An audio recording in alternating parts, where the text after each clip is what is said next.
James, Here we are. how are How you? are you? I'm good. Very good. Um, Before we do anything, happy birthday. Thank you. Um, you know what? Everything I need to know, the essentials, about James Plath is your reply when I asked you if you would come up and talk with me. And you said you'd be happy to. And I said, just pick a day. And you said, can we do it on my birthday?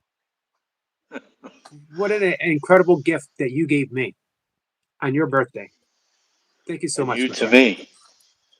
Um, I believe that I might have left a review for two books ever on Amazon. You did. You did. One was Robert Saltzman, The 10,000 Ah, Things, and who have had the great pleasure of corresponding with quite a bit. And the other was you. And ah, both I'm in, honored. important books. This is the most enthusiastic book on the pure state of consciousness I've ever read. Um, Yeah. it's a, it really is a deep dive into astonishment. Perfectly titled, and every page is a delight. And you might have um, uh, on page 61 the greatest author's note ever. Do you know what I'm What is referring it? to? No, It, no it idea. is well. First, the last sentence is there is no matter as such, and then author's note exclamation point, exclamation point, exclamation point, exclamation point, exclamation point, and onwards. Um, this is a book of joy, It is. but it is not my very first James Plath book, which was The Magician's Apprentice. Skeptics, Um, skeptics. Yep. Um, I'm going to read the review for Gospel of Astonishment, and then, if you don't mind, just telling us Sure. about yourself a little bit. So, this is my review for James's book. I'm very much enjoying the Gospel of Astonishment. My second time through, my third time now, actually. Um, actually, uh, I've studied A Course in Miracles for over 30 years, and this time through, the Gospel of Astonishment took me. Uh, the Gospel of Astonishment struck me that James has provided a blueprint for the course in original language, completely his own, in a way that everyone who reads will find enlightening. It's a great service to everyone. Thank you, James. Um, I don't know how you Thank you. feel about a comparison to A Course in Miracles.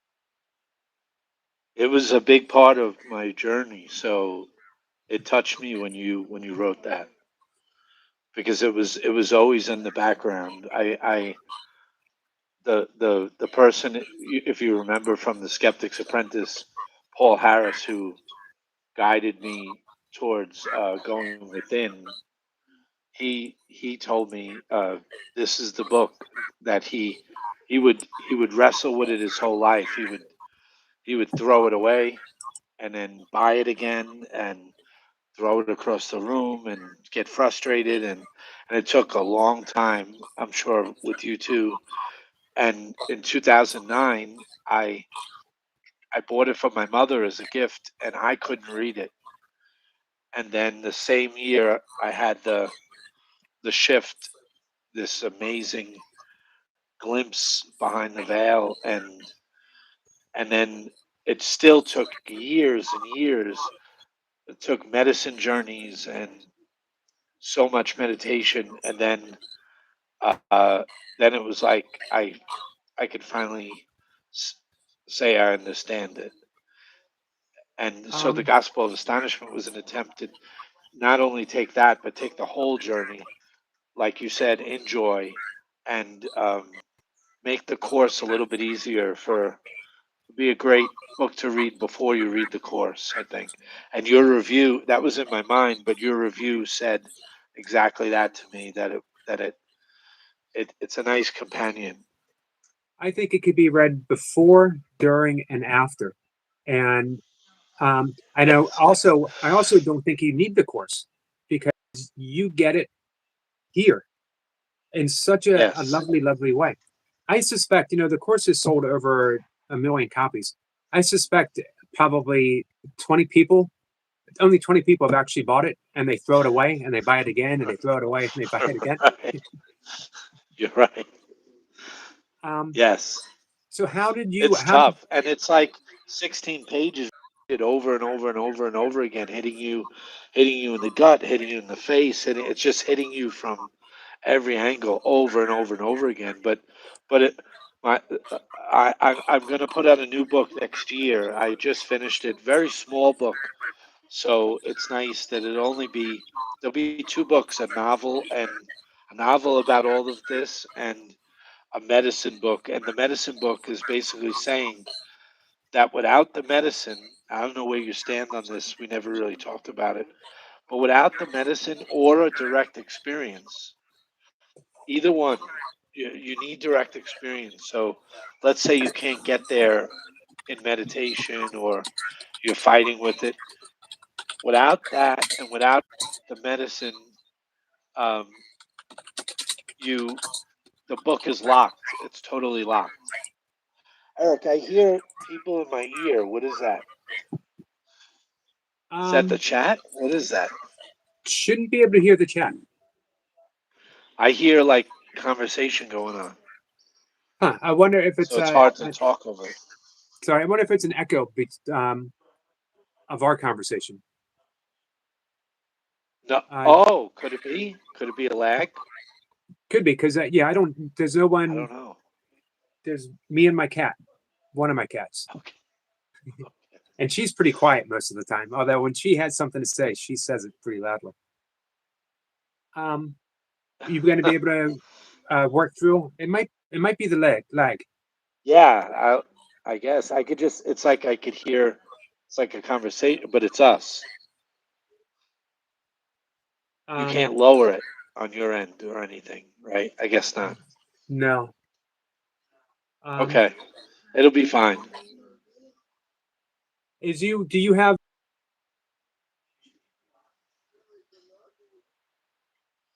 What's that? Yeah, right now I don't hear anything. I don't know. Uh, um, that's what someone in the chat says that maybe if you have YouTube on, it might be echoing. Oh, maybe I just clicked your link. That's all I know. Yeah, I Um, don't hear it as much right now. I'll let you know if it gets loud. okay. Um, so Yeah, but without the medicine or direct experience, the course is locked. So that's why people throw it away and punch it and throw it across the room and rip pages out because it's totally locked. I think unless you unless you're very spacious, it's not an easy book. It's very yeah, hard, I picked it really up. hard. I picked it up in 1990 something, and Wow. did not complete everything until 2008. Um, Right. That, and yep. that seems fairly uh, typical of a lot of course students. And in between, I had several uh, awesome experiences. I had an awakening experiencing doing Douglas Harding's headless experiments, and Yes. um, here's you were talking about where the course hits you. I'm going to steer away from the course just a little bit. Your book hits right in the heart, straight to it. It bypasses, um, to me, it bypassed the brain. I could read it intellectually and nod my head and say he's got some excellent points.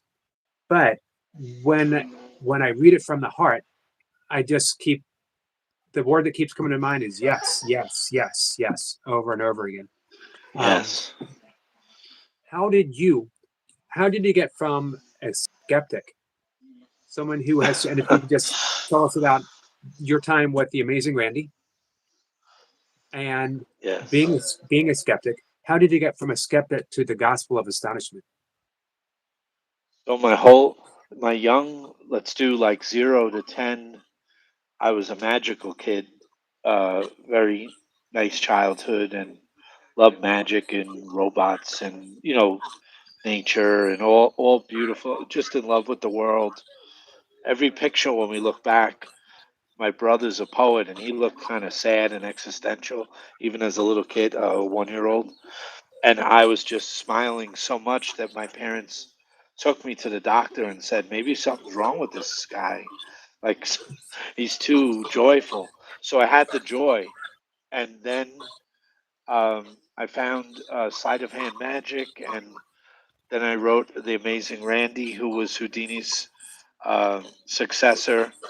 And Randy was part of this movement of materialist atheists, of Richard Dawkins and Carl Sagan and Isaac Asimov, where they were totally against any kind of magical thinking, any kind of even Zen, any kind of spiritual thinking. So they were total materialists, and I fell into that trap of Darwin and science and that paradigm, and I was locked in, and I thought I was right for many, many, many years until I met Paul Harris, another hero of mine, who's a great sleight of hand magician, the greatest, like the Michael Jordan of card magic and close up magic, and I got to meet him by I was studying on campus psychology and philosophy, totally obsessed with the mind and the whole time, and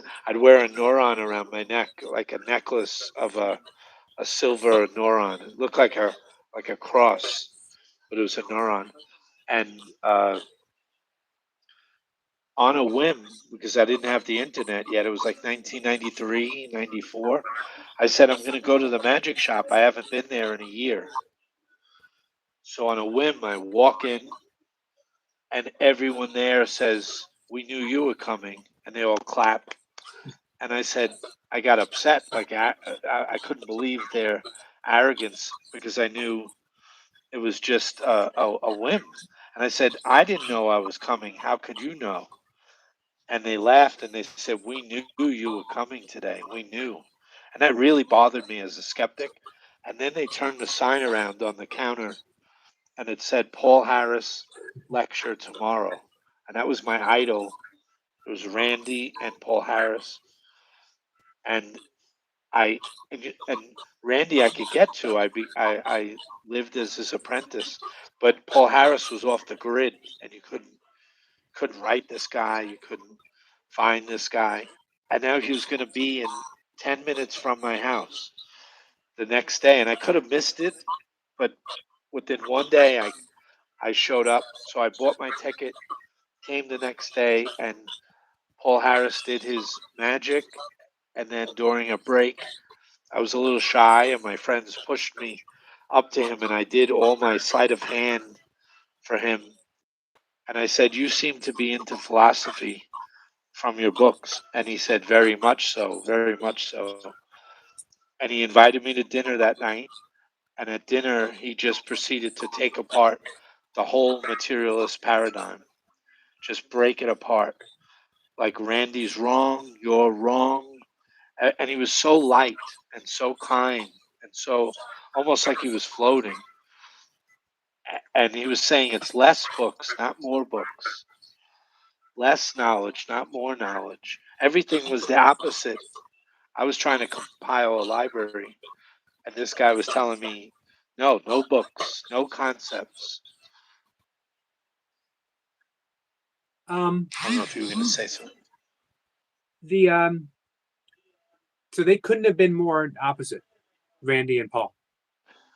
Yes, and Randy respected Paul, and when I would tell him, hey, I met Paul Harris, he'd say, what a kind, generous, beautiful guy, but he's a little lost. He's way out there.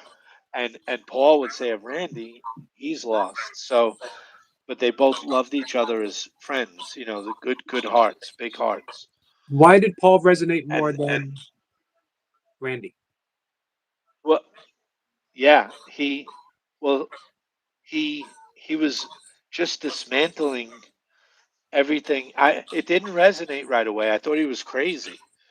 I thought he was off the deep end, you know, but he was my hero. So he was right in front. It was like if he would talk about leprechauns, I would listen.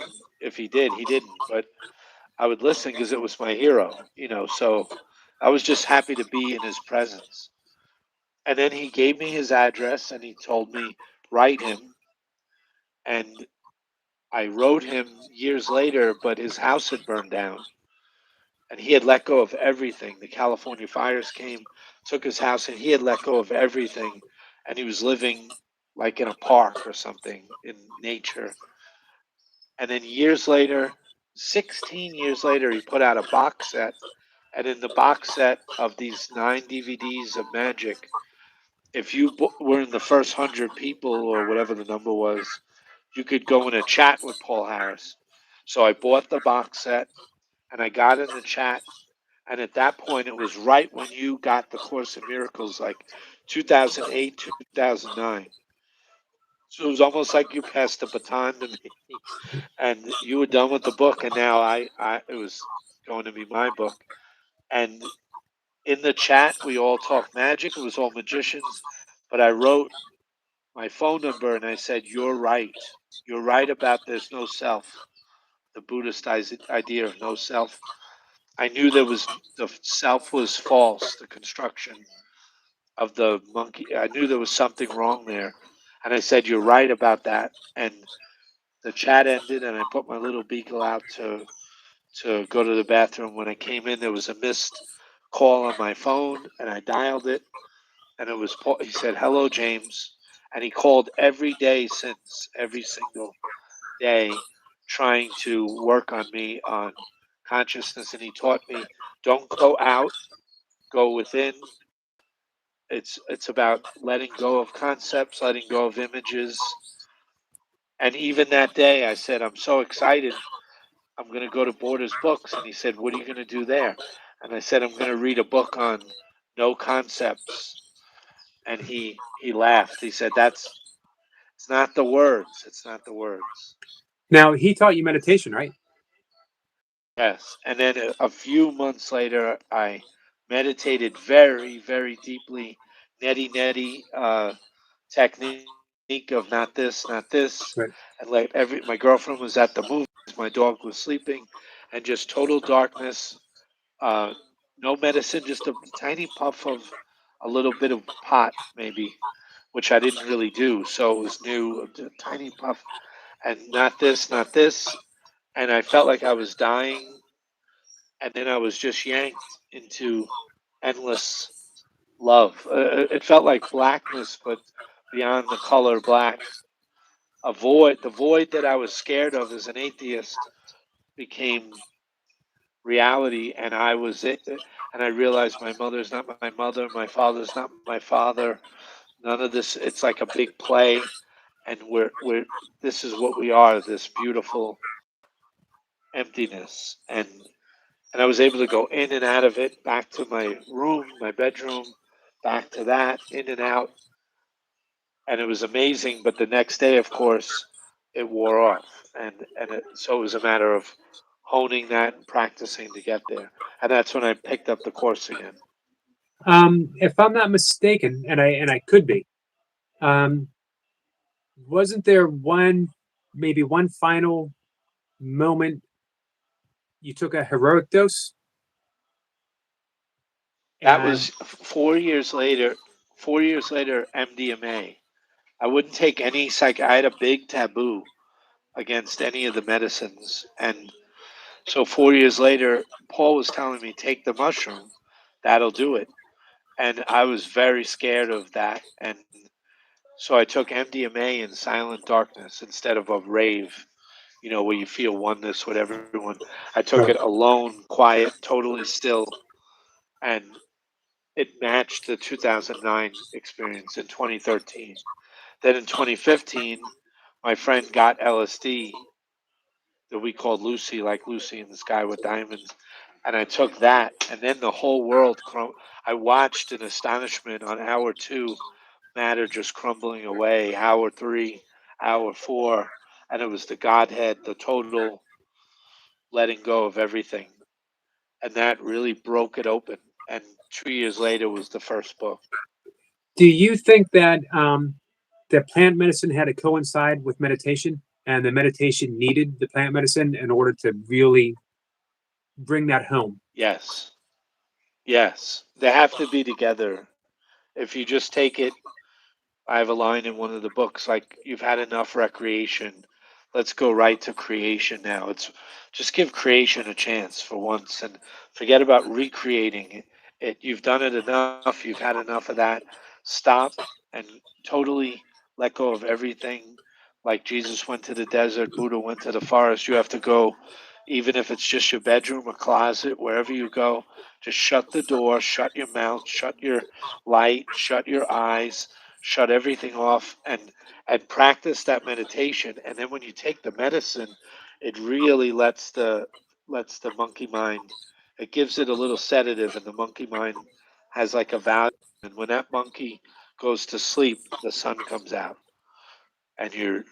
But then you have to learn to do, because it's like waking up out of jail and you're in a meadow, but the next day you're back in the jail cell, and but at least you got to see it, and now you're going to figure out, how did I get out of here? I have to get out again. Right. And then you try the door, and the cell door is open. It was never locked. It's very funny. Where so at 2025, um, how do you feel those intervening years as far as deepening? Is it something uh, that needs to be deepened, or when you get it, you get it? I don't believe when you get it, you get it. I think it's just like a few, maybe for some people, when you get it, you get it.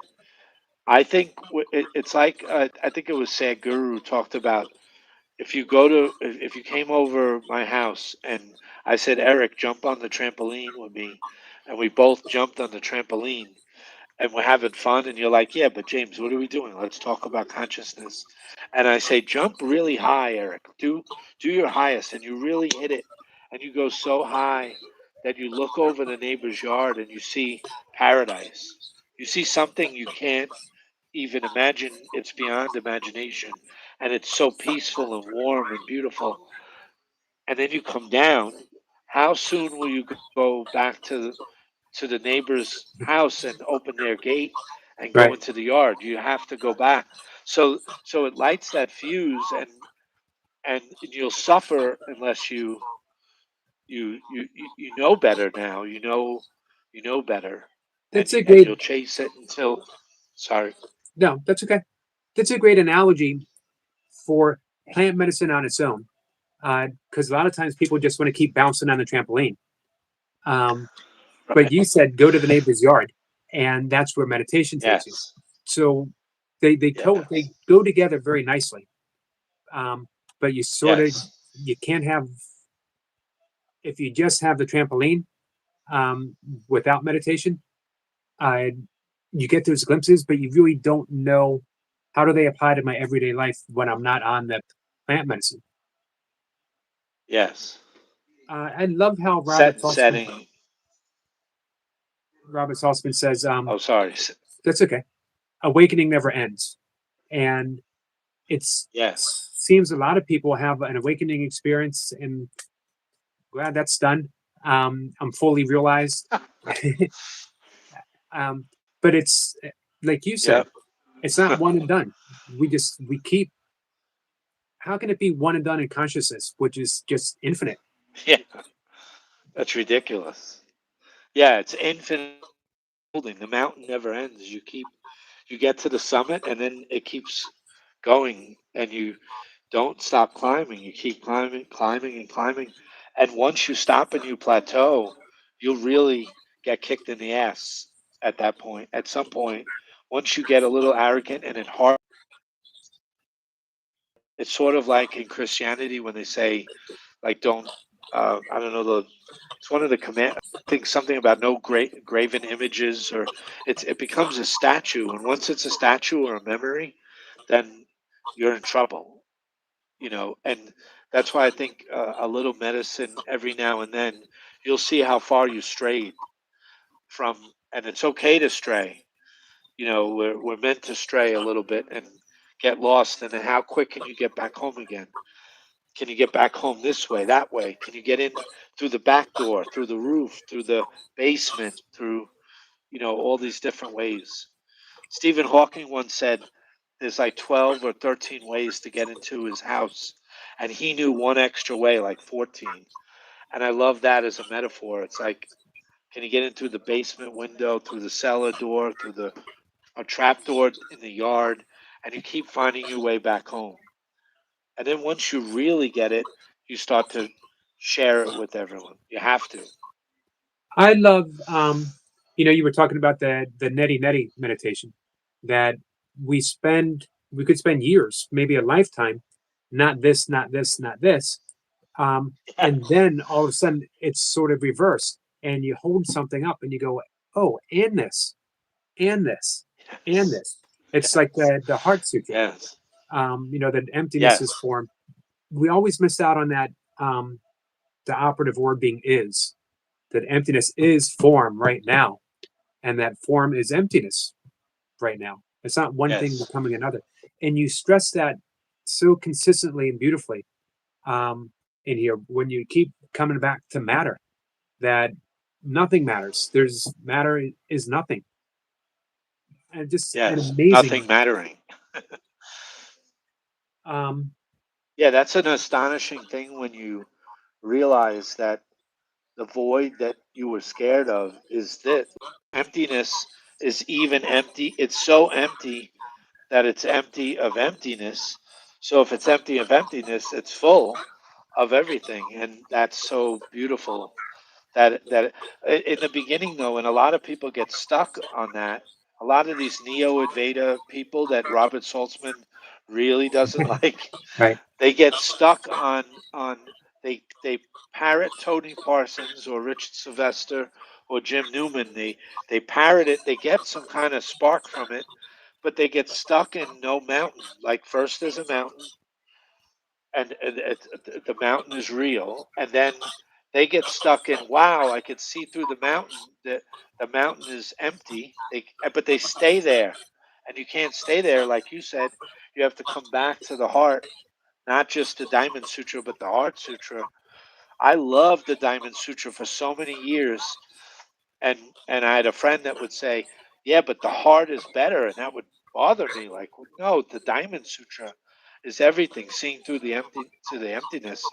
But no, it's the emptiness coming back to right now, and it, like you said, and this, and it's right. everything. That's That the full. That's the complete. that was the big realization with the Douglas Harding experiment, and I had the good pleasure of an online meeting with Richard Lang, and he did a pointing experiment. Oh, And beautiful! what he pointed said, This thing. and now you have it, and but everything's appearing in it and as it, and all you have to do is live it. Go out in your life, go out in the headless life, Yes, and you'll forget it, and just point, and you'll forget it, and just point. I know you're a big fan of yes, Thomas Merton. Um, big. And what was his statement about? I don't remember the exact quote. The journey from head to heart. Um, I don't know, but it is the journey from a few of my books. I talk about you have to take a like one of the divers in the Olympics. You have to dive from the head, just totally shut your eyes and dive from here. Do a flip into the heart. It's a beautiful journey from the head to the heart. And the head is so seductive, and there's so much trauma and bullshit, and there's so much in the head, and you just have to get out and get into the heart. And once you Um, experience the heart, like the neighbor's backyard, you don't want to go back. It's like Hafiz or Rumi, the Sufi, saying, when you live in the worst room in the house, what are you doing? Like once you experience the good room, a better room, you won't go back to the room with broken glass on the floor and little vipers crawling around and fleas in the bed and bed bug. You'll stay in the beautiful room. You can make your bed in heaven or you can make your bed in hell. It's all here or right. So would you say with the neo If it's a people that they get stuck maybe in between. Yeah, I think it's a beautiful position, but I think as I observe them, they seem sad, a lot of them, and and I want them to feel the joy. Like they don't feel the joy. They stay in the emptiness, it seems, and they say this is it, but they don't. There's something. It's not everybody, but the ones I've seen, they they reject the real the Ramana Maharshi they think is a clown, and they or Shankara, that's nothing to them. They reject, and I get it. They reject the teachers. They laugh at the Buddha. They laugh at all that, and I think I there's a level where that's true. You have to be it yourself. Like seeing the Buddha on the road. Right. You kill the Buddha on the road because it's you. But also there's a humility where, like Merton would say, or Meister Eckhart, you have to be a beginner every single day, and it'll humble you. And they have to practice, and they're against practice because they're already it. But then when I look at their lives, I don't see that. I don't see the fruits. I don't see the happiness or the joy. And if they want to do that, that's fine. But I think there's a higher joy in forget that neo and go to the true deep teaching of the groundless ground of everything. I see a lot of agitation when you talk to uh, someone who's had that um, awakening but haven't made it to the heart, and if they're questioned, and if you, Yes, I've actually seen it with you talking to people a little bit. Um, that yes. we have Tom Thompson coming up tomorrow, and Love Tom. me too. Um, I watched him with a group of people, and they were arguing about the need for meditation. And everyone said, "You don't need to meditate. You don't need to meditate." And they started getting very, very agitated, except for Tom, who is a lifelong meditator. And he just Yes, nodded his head with a smile on his face, said, "You might be right. You might be right." So the only meditator was the one who was perfectly calm, perfectly happy, perfectly accepting. yes. And I think Very beautiful. I'd rather have the heart than that awakening um, where you said it. I sort of feel like you can almost tell who's been awakened by whom because they use the exact same language. Um, Yes, and I like that the entirety of your book is spontaneous uh, and just so in love with the awakening process, so in love with what you were doing when you're awakening. Um, and you don't deny anything. You don't deny that the thoughts come back. You don't deny that life happens, that life can be difficult. Uh, Tuesday, Tim Freak was on, and I know you've talked with Tim before as well. of him too. Yes, And he mentioned, oh, by the way, I had a short list uh, when I wanted to reach out to people, and you, Tim, that was my short list. that's great. You and Tim. That's great. Could you do sort of a little bit of a dichotomy between you both? Not Yes. great, not wide, but um, No, no. just I think just He enough of a thinks it's context. all an evolution. I think the only difference I have with Tim that we fought about it in the podcast. But I'm like the monk that doesn't want to fight. So I give it. You know that story Thomas Merton has in the Desert Fathers. Do you know that one I about the don't. two monks fighting? It's such a great little story. It's like you and I, like two mystics, monks sit and they say everyone's fighting. Why don't we have a fight? Let's have a fight. And I go, all right. How do we do it? I don't know how to do that.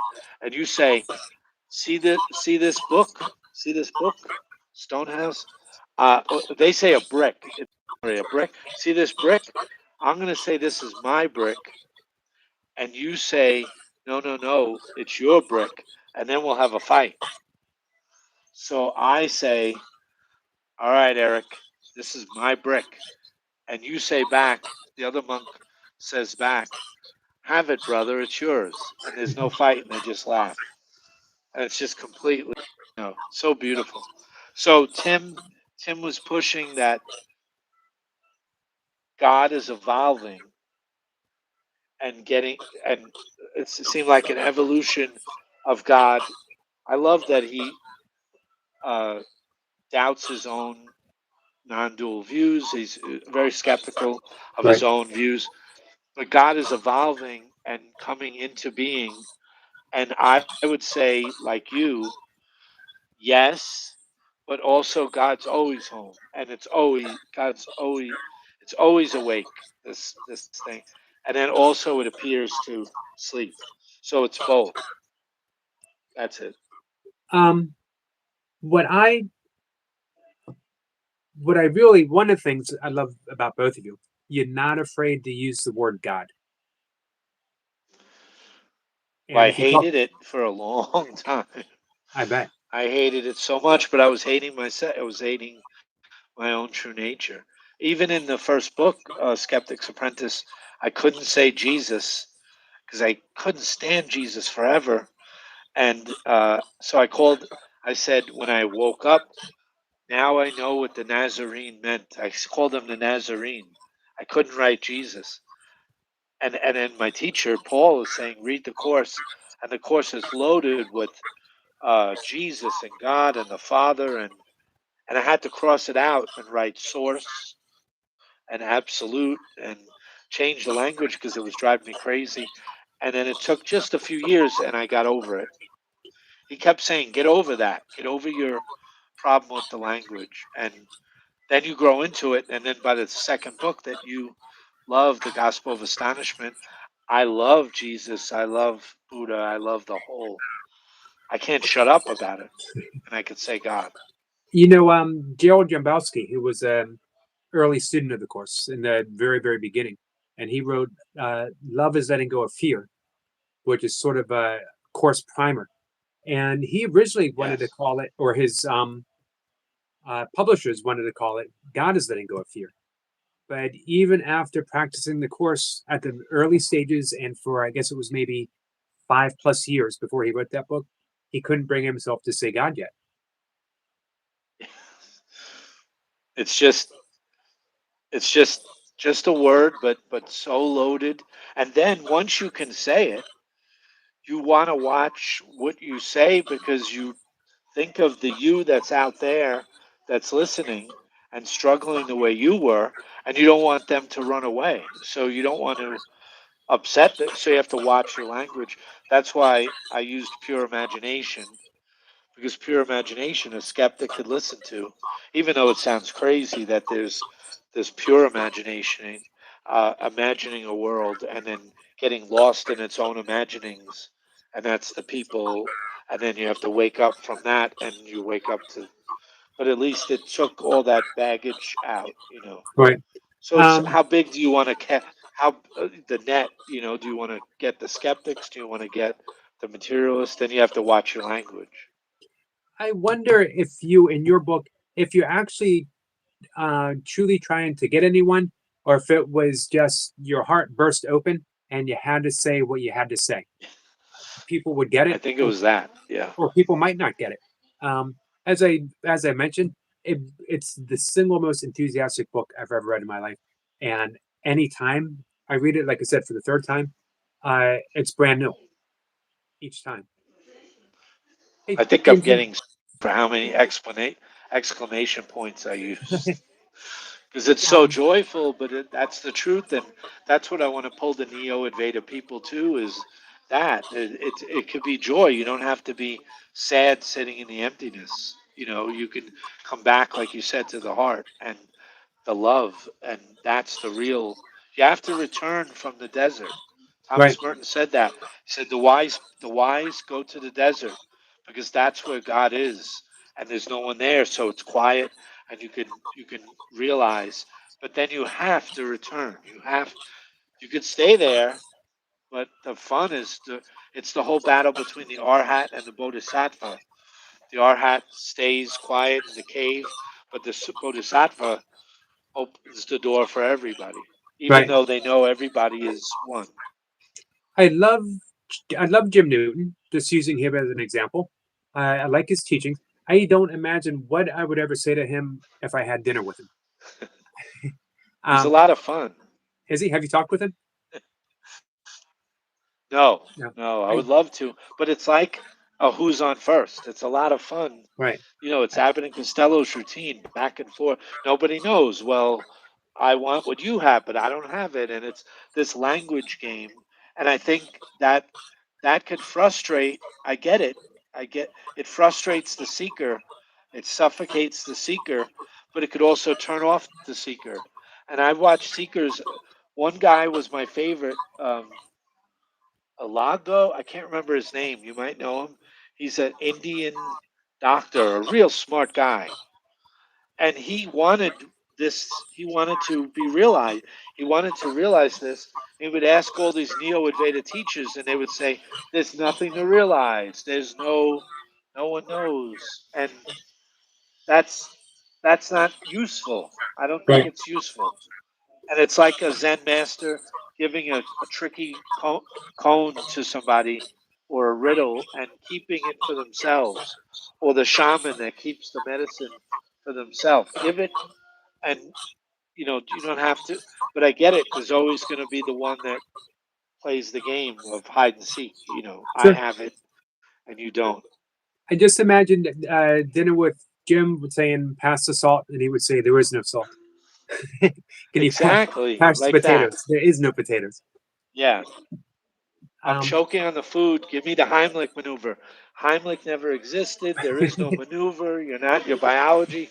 Yes, but that's level jumping. You can't jump the I'm here.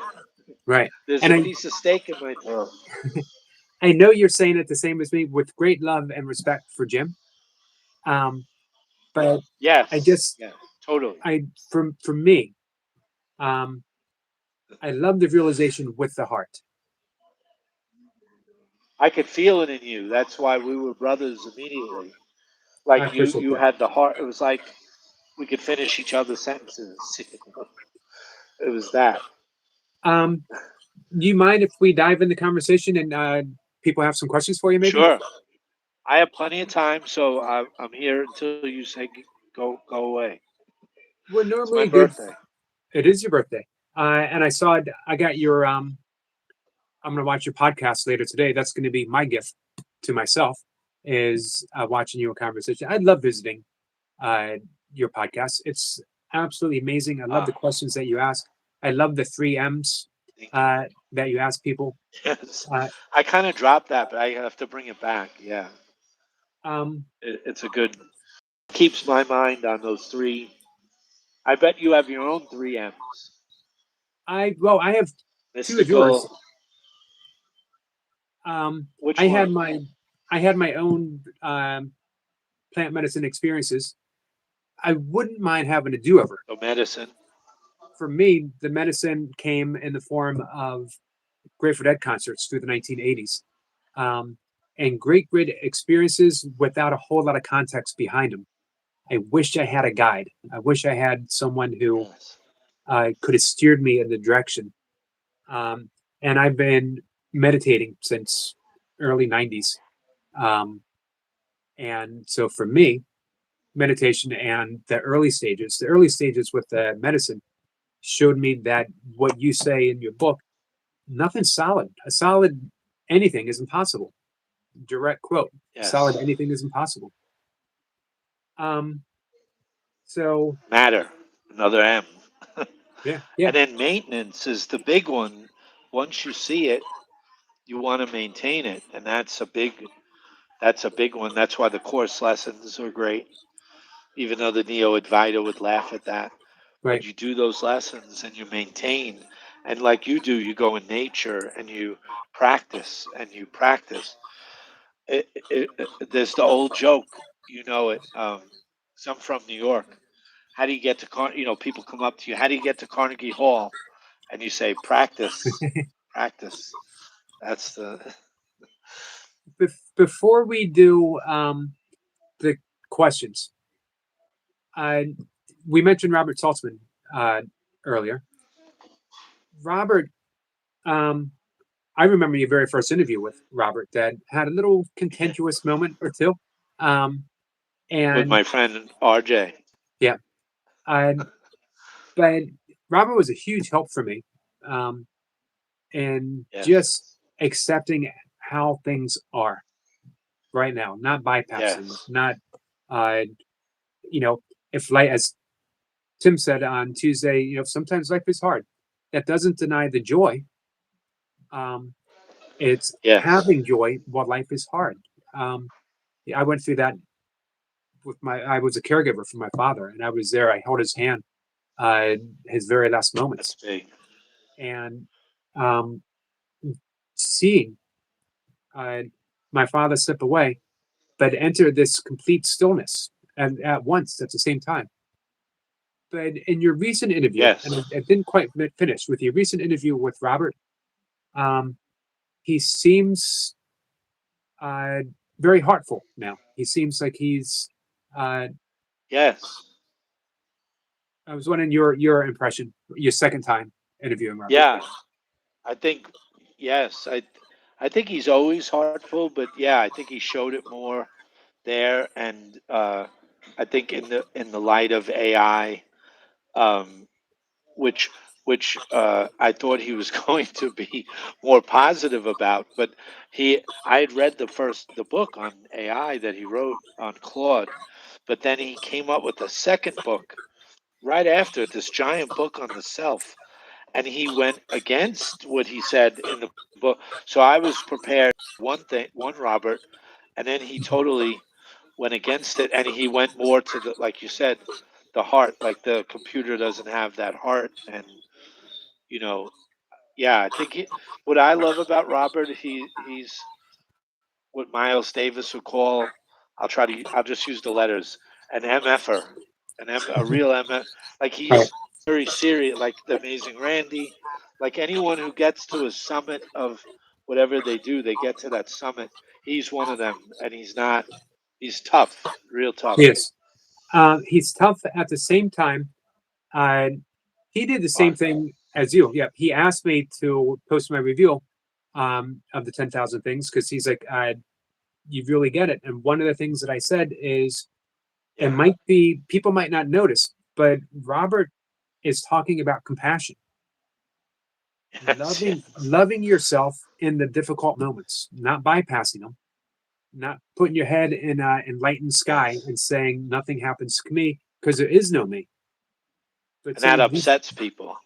it does, it does. It's Um, like a tough love, and you see it, and I see it, but a lot of people don't like that. They get rubbed the wrong way. They get a little right. because he can lash out once in a while. He lashes out because he has that toughness in him. He's a tough guy. So, but it's all out of love, deep Yep. down. It's all I love. am I am anonymously featured in his book, depending on no thing. It's something that I wrote to him, and he said, Ah, no, no, no, no, no. And I'll tell you why. And he wrote me an essay, and that's in the book. ah, Um, that's great. it is great because you know, I appreciate, I appreciate being brought down to earth from time to time, because it Yeah, yeah. gives me a new launch. It gives me a new trampoline. Um, I get to jump up I love that. from where Yeah, people. I'm gonna. I'm always gonna thank you for yeah. that metaphor. Sometimes the old trampoline gets weak. You're right, and you get one, a new And tight one, like you're saying. That's good. none of us want to. We don't want to be. We don't want to be stuck in our own realization, uh, without allowing it to expand. Because again, as Robert said, awakening never ends. Yes, So if we reach this point where we say, yes. well, I'm done. You know, the cake is never fully baked. I love that. Yeah. Um, Like I say in Gospel Astonishment, and you could write it on a post-it. I like something that you could just write on your thumbnail, like you could write it right here, and it just is move from something to nothing. Just keep moving that way, and that's what you're saying. Like, don't ever let it harden into a something. Just keep it fluid, keep it moving, keep it flowing. right. Move from something to nothing, from heavy to light. you know, thickness to softness, hardness to softness. Every page has probably dozens of those post-it quotes that you could take from this. You could, uh, who was it? Huxley, but I forget which book. Uh, the Island, and there was like notes on the trees that would say "Wake up." Oh, that's great. Um, Right, you could, right. That might you, be in his medicine book, Heaven and Hell. I can't remember the name, but I think it was that one. Yeah, it was the hedges, the trees. right. He saw it everywhere. This would be the book. Do your post-its. Take the ones that resonate and put them around your house.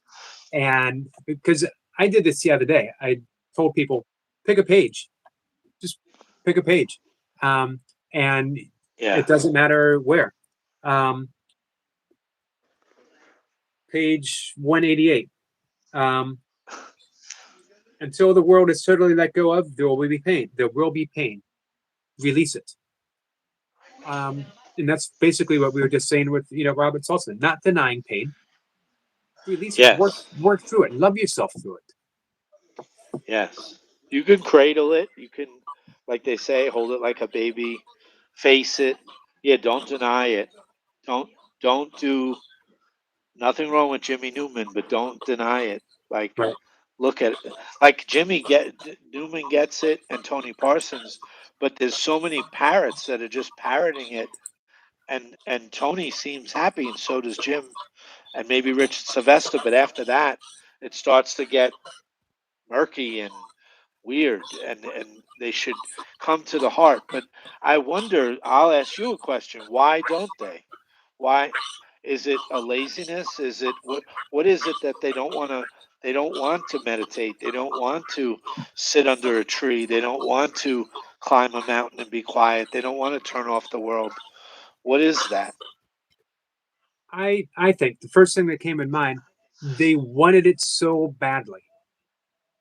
They wanted that realization so badly, and when they got their first glimpse, they latched hold of it, and Done. yep, they were done. No need to do anything more. Um, That's really good. I like that. That's like going fishing, and you didn't see who baited your hook, and maybe they put a little fish on the bottom of the hook. It's a little fish, and you think when you caught it that that fish is the big fish, and meanwhile it's much bigger, and you're happy going home with the little guppy or something. You know. and there's always a bigger fish, Yes. always. And Oh, not I have a only metaphor for that, Eric. I have a good one.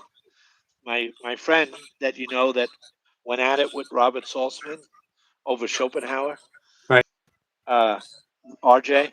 He he took LSD, and I was there. It was the first time we ever even experimented with it. So I was still a little afraid of it, and he took it like bang, like boom. And it was the size of like a pencil point. Took it, and I sat back, maybe took a puff of pot, and just held the space while he laid back. And on hour 3 or 4, I left on hour 4 because it goes like 8 to 12 hours. But on hour 4 or 3, he had a vision, and he came out of it and told me of a whale, a giant whale, coming out of the ocean, and it breached or whatever. It came up, up, up, and under its fin was the whole world. The world was just under the fin of this giant whale, and he was mind blown. And then that whale, he realized, was on the back of another whale that was infinitely bigger. And that's why this whale came up, because a bigger whale was breaching, and under its fin was the world. And it just kept going on until a whale came up that was so big he had to let go.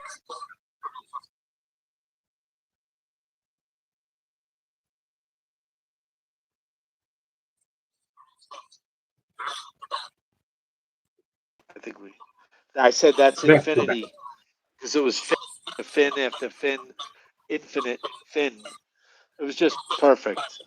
All fins all the way down. It reminds me of uh William James, turtles all the way down. I think James froze for a second. Um, you want to? So let's see Yes, if anyone has some questions. I know our friend Squirrel Sniper here in the chat had some. Guys in the chat, anyone have any sure. questions? If you had any questions earlier, I apologize that I might have missed them. If you don't mind, uh, maybe retyping them. Our friend Walking Bear says, if you only have had an awakening while on psychedelics, that's false enlightenment, in my opinion. True awakening is a state of existence. That I could write a book on that comment. I Um, totally understand. Sure, that would be William James. I think it's William James saying unearned wisdom, right? Yeah. If you just see a glimpse on the psychedelic, but you can't, the next day you're in jail again. right. Yeah, that's you have to work at it. It's like what Huxley said that it gives you a doorway, but eventually it's the same door over and over and over again. Um, and it's Yes. meditation sort of shows you how to do it without the door. Um, so Yes. Beautiful. we really don't need. Um, it doesn't have to be this or that. Yes. I like Because that. I like that a lot. think of Ram Dass. He would not be Ram Dass without Timothy Leary, um, and he would not Yes. be Ram Dass without his pilgrimage to India. So it was Yes. medicine, and it was meditation, and it was It's both. yep. Same with there's a host of Buddhist teachers from who went to India and further studied with great Buddhist teachers. Um, I'm thinking Joel Goldstein and Jack Cornfield. You know, all Goldstone. of Oh, okay. all of them had those awakening experiences of being teenagers in the '60s that led them to go to India. So, it's like everything. Meditation is a tool, and I think the um, when people say you don't need meditation, you don't need it, but it's helpful. You don't need Yeah. plant medicine, but it's helpful. I think Jack Cornfield Yes. said when And he was it's and asked, go oh, ahead. sorry. You go. Jack Cornfield No, there was was asked, there's a lag. right. Cornfield was asked, does meditation lead to uh, awakening or is it an accident? And he said, it's completely an accident, but meditation makes you accident prone. That's a great line. The greatest. Yeah, and the medicine is like whoever wrote that, if they were going to India or taking a trip somewhere, would they swim there or would they take an airplane? Like, take the best technology to get, and the best technology, get over the purity problem that the medicine is. That's why it's nice to call it medicine and not drugs. Like Richard Rohr says, we turn up our nose to the medicine, and we call it drugs. But then when we need some medicine, we go to the drugstore and we go drugs, and we get all excited for the just because the FDA approved it. Oh, then it's okay. It's all inside out, like a sock. When you put your sock and you do this and you pull it, the whole thing's inside out, and we have to get over too many teachers. There's a line from the book that's coming.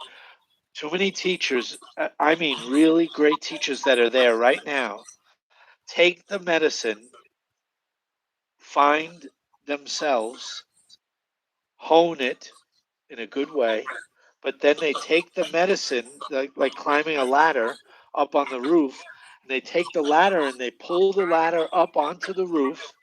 They saw it. They make a throne out of it, like a nice chair out of the ladder. And then they say, "Come on, jump up the roof. Come on, you can do it. You can do it." And it's not so easy. And they use the medicine to get there, but they hide the medicine and they make it into a throne. Right. Don't pull the ladder away.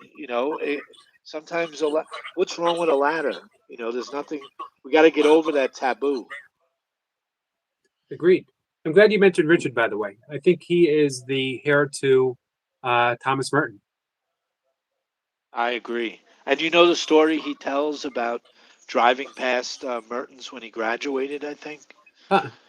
His parents drove him by Gethsemane, and he goes, "You think we'll see?" He had no idea. He was just, I think, 18. And out walks Merton with Mother Teresa, he said, and they were Oh, wow. walking on the grounds. I don't know how true it is, but that's what he said. Um, our friend Squirrel Sniper says, "Is awakening a destination or a journey? What role does surrender play in the process?" Oh, that's a great one.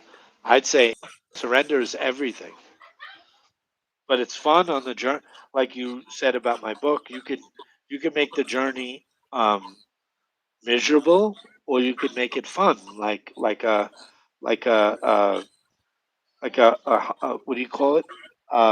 When you're looking for something that someone hid, I can't think of the word. Scavenger hunt. You could have fun, or you could be angry during the Easter egg hunt. You could enjoy it or not.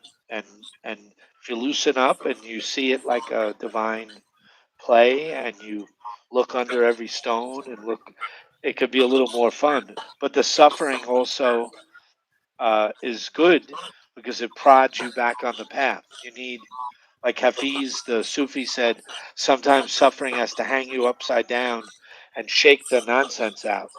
Love, love, love will shake the nonsense out. And so surrendering is everything. And then isn't there a chorus line? You would know. It's a journey. I'm going to do it in my own words, and you do the right words. It's a journey without distance to a place you never left. Is That that was the it. course? That was it. Or not? Straight from the Yeah, course. that's it. Um, My Stackart would say, God is always home. It is you who have taken a walk. You.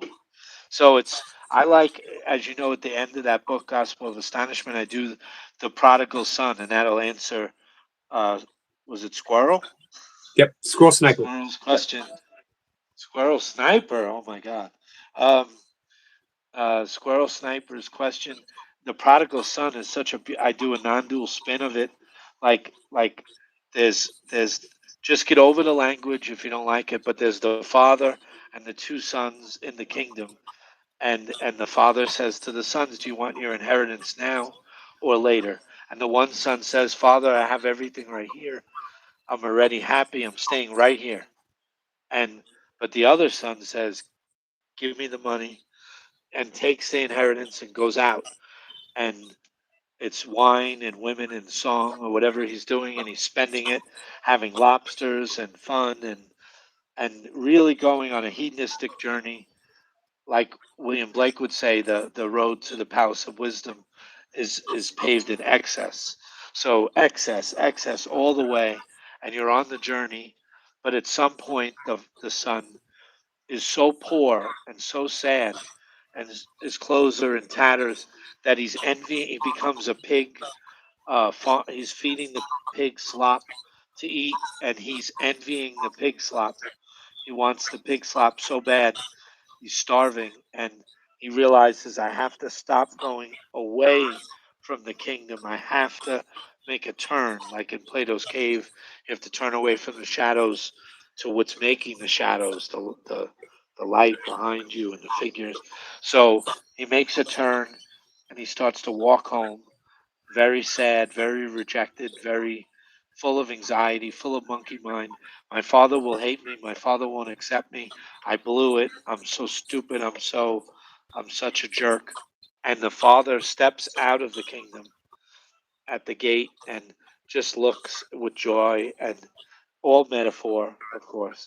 And it's your true self, and your true self looks and just sees the beauty, and the son, the head down, rejected, is walking, getting closer to home, and the father sees not a mess walking the road, not a man in tatters, but he sees love. He sees his son, and he starts to run towards the son, and the son hears the pounding, and it's his head is full of angst, and he looks up at what is this thunder, and he sees his father's arms running to him, and the father grabs him, and when they do this, that's the medicine, that's the meditation, that's the surrender. He surrendered, and he's held by the father, and you dissolve, and the son dissolves into the father, and now they're one.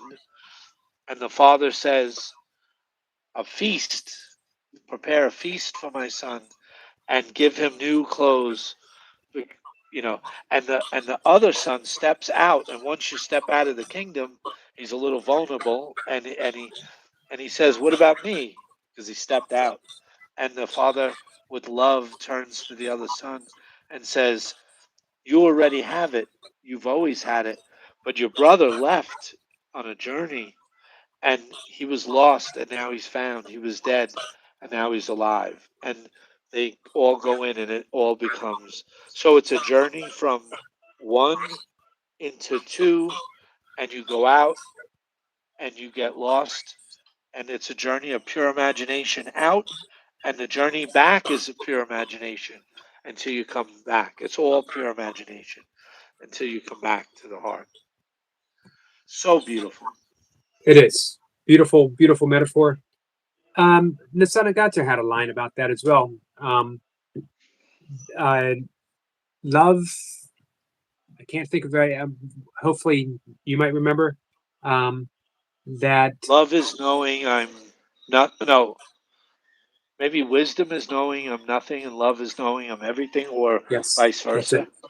That's it. And my life moves between those shores.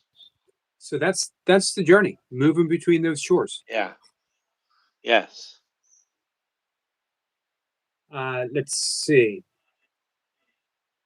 John. You have any questions? School says, "I know it very well, James. He lived the life of the prodigal son." So that was a great metaphor for What? Sniper. I missed that. I'm sorry. Oh, Sniper says, "I know it very well, James. I lived the life of a prodigal son, of the prodigal son." Ah, yes. It's all of us. That's why I wish they would have said there's so much sexist language in the Bible, and even in Thomas Merton, and like a Jim Finley tries to clean that up, and Richard Rohr. It should be the prodigal child instead of the son, but it's all that father son instead of mother, and Right. there's all that patriarchy. But once you get over that, you can see what they're saying. It's a big stumbling block with the course for a lot of people is the language.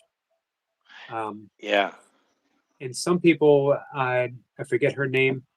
Uh, she's one of a few who's actually written um, a gender-free version of the course.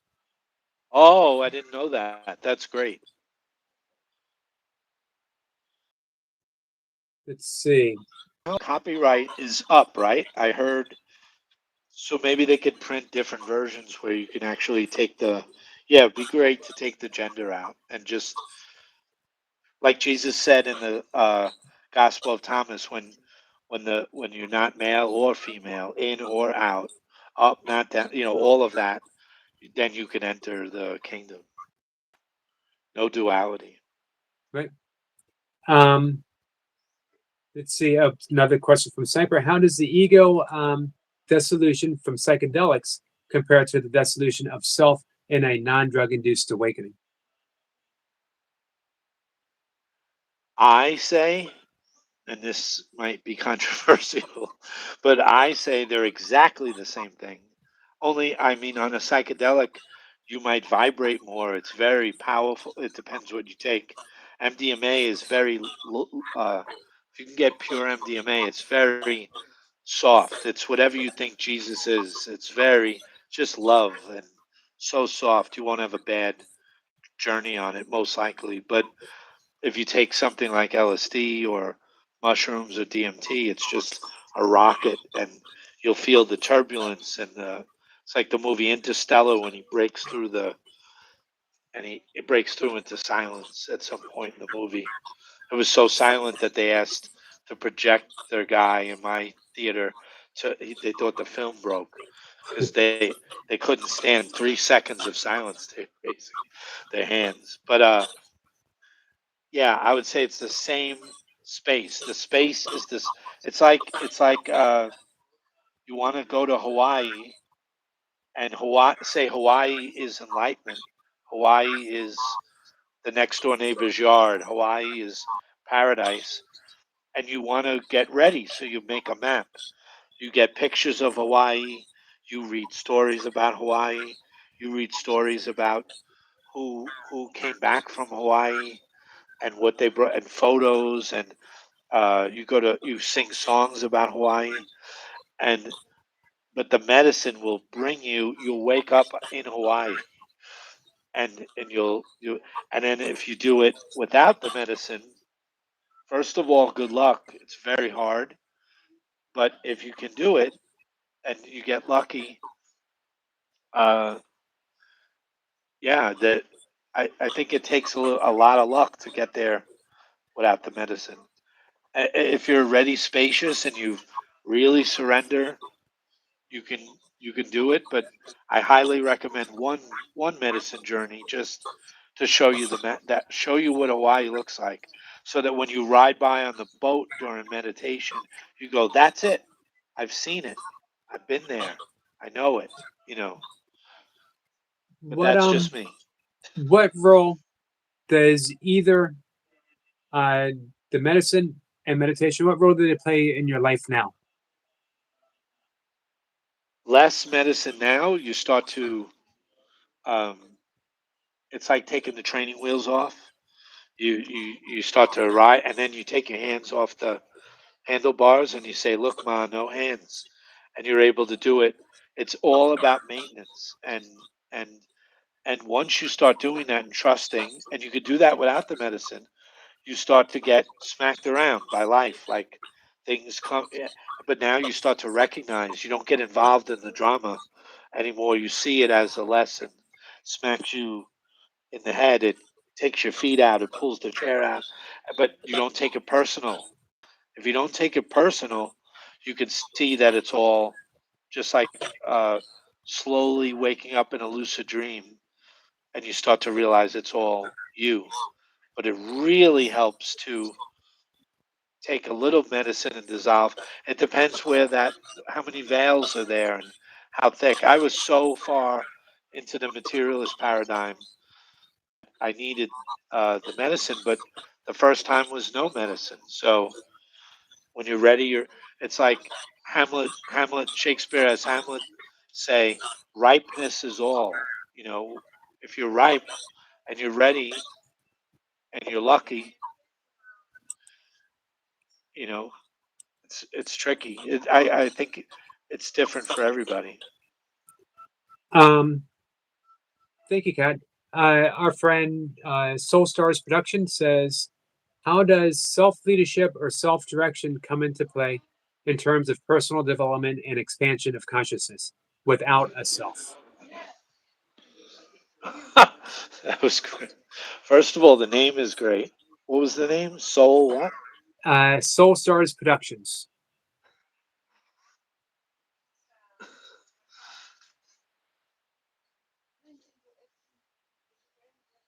That is a great question.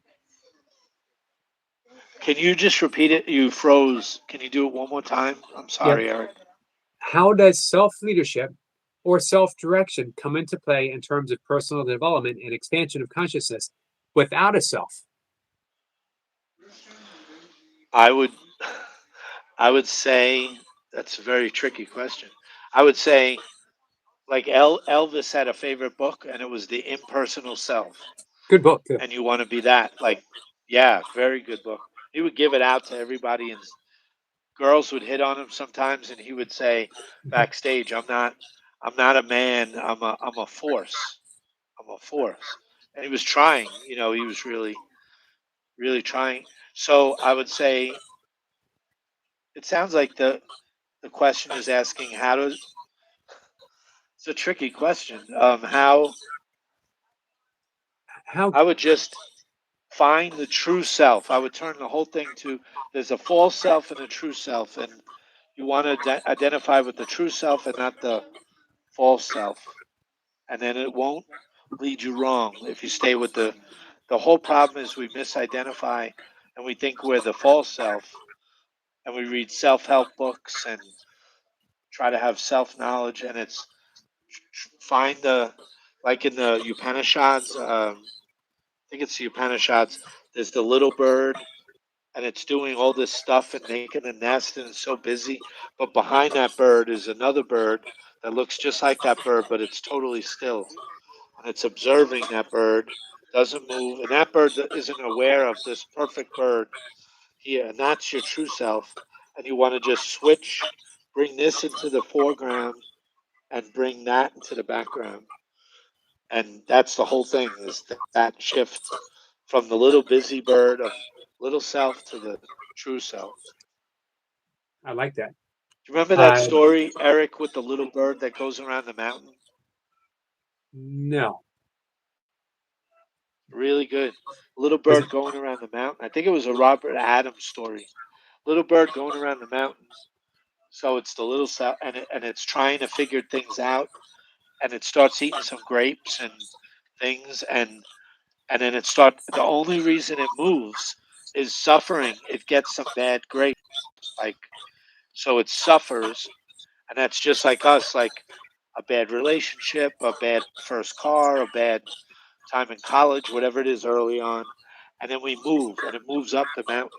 And as it starts to go up, it notices a luminous bird at the top of the mountain, this big, giant, luminous, perfect bird that's so still and so it's just when it sees it, it feels warm and better, like looking in the neighbor's yard. And so it says, I'm going to go to that bird, and it shoots. And as it shoots, it goes, look at that grape. And it quickly goes into the mountain again, gets caught in the eating and the things. And that's just like us. We get on the path and then we get distracted. And then again, it gets some sour grapes and it shoots up and it says, this time I won't forget the big bird. But it does again and again and again. And then finally, enough suffering happens. It shoots to the top. And as it goes, the mountain and all the seductive nature of objects and things in the world calls to it, but it doesn't have power because as it rises, it feels warm and radiant and light and beautiful. And it finally is out of the grip of the world and it goes and lands right next to the big bird to talk to it. And then it dawns on it, it was the big bird all along. So it I like was that. the big bird, dreaming that it was the little bird. So that's the self. And I like to think that um, in the absence in the absence of a self, everything happens the way it always does, spontaneously, except Yes. there's no identification with that self saying it was me that did it. Yes. That's it. I love that. No Sissy me. Soulstar says, "Thank you so much. I have been referring to that as unbecoming to get to the true self."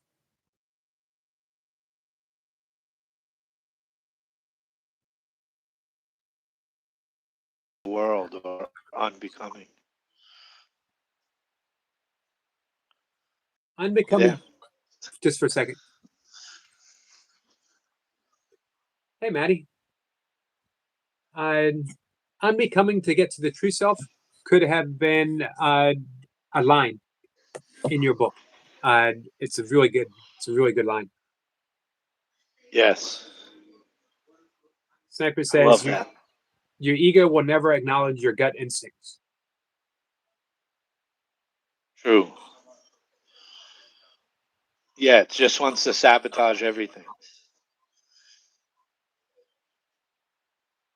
Um, I see the ego like a parasite on your face, right here, and it's just you can't see it, and it's right here, and it's just ruining every. It's like a, and it talks and it makes dinner reservations and ruins your life and is negative and whispering.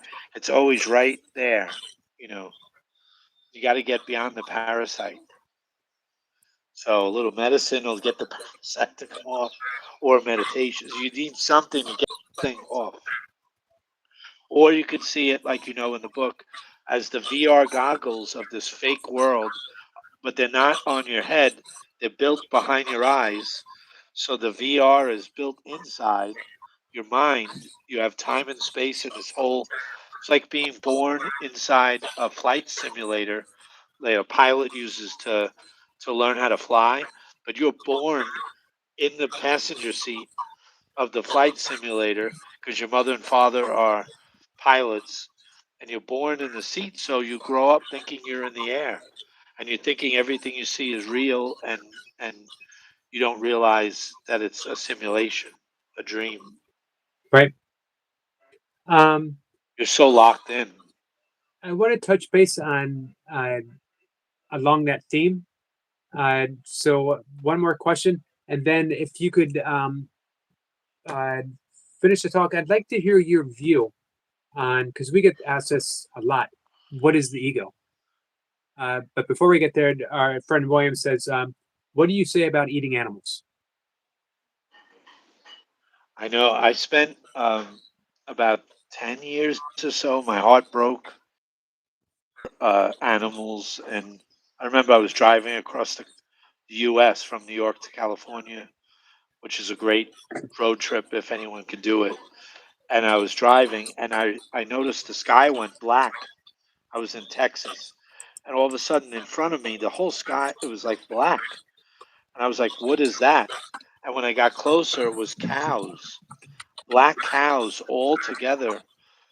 So many black cows together. It like just was like a dark cloud. And my heart broke for the cows. And even then, though, I got to the restaurant that night. I got to the hotel, and I ate steak because it's not called cow; it was called steak. I Right, was still able to do the, and then I came home. I cooked a giant barbecue of a lot of meat, and then I gave up meat for about 10 years. And then one day it came back. Like I don't want to say it's a phase, but my heart broke for 10 years, and then it let go uh, and said it's okay. So I think that's a personal, or yeah, it's up to where you're at. right. We'll do one more little question from Sniper. Uh, has James heard of the word simulacrum? Simulacrum. Yes, isn't that I can't say his name. Baudrillard, a philosopher, a new philosopher, Ba- Baudrillard or something. Ballidraud. I think. I think it's him that wrote that, but I'm not sure. There's a lot of There's a book. philosophers. There's a lot of philosophers now who actually do believe that. I know it's related to a simulation that we are living in a simulation. Um, Yes, I sort of go, I'd say the well, same as dream. It's just a metaphor for another word for dream, or you know, some people need to latch onto a computer instead of pure imagination, doing the whole, God's heart or whatever you want to call it, where this whole thing comes from. Uh, uh, so they say simulation. It's like a step, like a scientific step that they can hold on to, and it doesn't sound too crazy because there's a computer behind it somehow or something. um, I like that you refer back quite often metaphor, um, and that we really should take all of it as a metaphor. Yes. Yes. And in a sense, like you would say earlier, it's all true. It's a simulation, it's a dream, it's real, it's not real, it's a world, it's not a world. There's heaven, there's hell, there's this, there's that. It's bad, it's good, it's all true. And so pick your best way, like get to the peel the onion back until it's nothing and see that from that nothing comes this beautiful something of a world that is so perfect even in its death and the cemeteries and holocausts and slavery and all the horrible things that happen in it. When you get way back and you see what's really going on underneath, you could forgive the whole thing because it's like there's a word in philosophy, I'm sure you know, panentheism instead of pantheism, where it's all God, but also God is bigger than that. And it's like always that little bit more that you always take that step. You know, it's more than it's everything you could say and more. That's one of the little issues that I have with the simulation is it sort of implies that it's a level, a dome, everything's contained within, Right? and then there's an outer Yes. instead of that. Like the Truman Show. Yeah. Yeah, but the dream is a dream. Uh, the dream Yeah. is the dream is the dream. There's not really levels to the dream, and of course it keeps coming back to an illusion is an illusion is an illusion. So if we're Yes. living in a, But if there, we're, but Eric, you know there are levels. If you want them, they're there. right, But right, you're right. Ultimately, yeah, they're there. And you could say that, and then at one point you'll write a book on levels, and they're totally there when you look. If you go into it's like that old. What I realized is I was going to write a book as a joke because my last name is Plath, so I was going to write a book of platitudes, like platitudes, because all these little sayings and quotes and things are true for a reason. They're there, and the devil or separation is in the details. The more you look in, the more you'll see the details, and the more you'll get lost. The more you go here, right. it So gets it it's seems so real. and that's the thing. It can be we can get just as lost in a the idea of a simulation as in an idea of anything Yes. else. The key is, like you say, Yes. often in the book, don't get lost. Um, keep Yeah. coming back. It's I forget which page, but you talk about uh, don't. Everyone talks about uh, going to sleep, but you don't want to go back to sleep. You want to stay awake, Yeah. but it's okay to go to sleep. Yes. But just remember, You're right. Yeah. Just remember. And there's a great book I recommend to everybody. You might know it, Way of the Pilgrim. Did you read yeah, that one? The on the shelf. Russian peasant who his arm is hurting, so he's in such pain. So suffering, in a way, is good because it pushed him to go find out how to get rid of this pain. So the suffering pushed him out of his house, and he heard the preacher say in a church, ceaseless prayer. And as soon as he heard the words ceaseless prayer, he was lit up and he wanted this ceaseless prayer so bad. So he asked everybody, and you have to keep asking and looking. And one guy said the monk down the street, about 3 towns away, he is the master of ceaseless prayer. So this monk or this peasant ran. He didn't walk. It's all a metaphor again. He ran to the guy, the expert on ceaseless prayer, and he found him in his garden, and they stayed up all night talking about it. And it was just say a line. In this case, it was the Jesus prayer, Lord Jesus Christ, have mercy on me. And just say that over and over and over like a mantra into the monkey mind, and it'll throw monkey wrench into the monkey mind. And you could say anything. You could say, like Dorothy said, there's no place like home. There's no place like home. There's no place like home. And boom, she woke up and the whole Oz and the Emerald City vanished. Or you could say, like in Star Wars, I'm one with the Force and the Force is with me. I'm one with the Force. And the guy was blind and he was able to walk across the battlefield by saying that mantra. So the guy said it 5,000 times a day and felt a little better. And then he said it 10,000 times. And the pain seemed to go away. And then he said it 15,000 times and he found joy. Then he wouldn't even say it. He would just, it was activated in his heart. And by the end of the book, and it's such a thin book, he is just going town to town telling everybody about ceaseless prayer. So it's got to be ceaseless.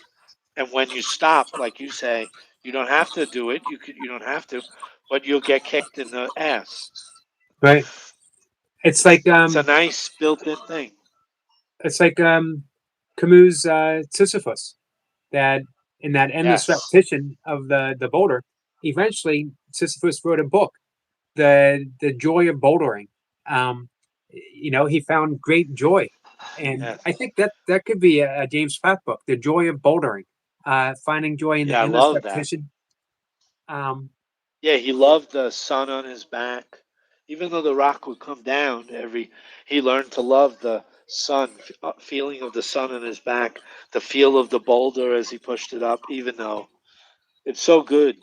And like you're saying, and especially with the medicine, it could go like this, like Ram Dass always says, high and low. And you don't want this, it's too much. Like you want to kind of balance it a little. So this might not be as blissful as this up and down, but you get tired of up and down and you bring it to like a little more steady, almost like a flat line.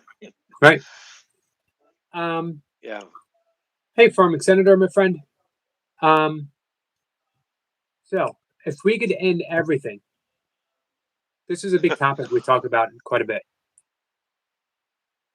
What is the ego? And do we need to escape it? Do What we need to?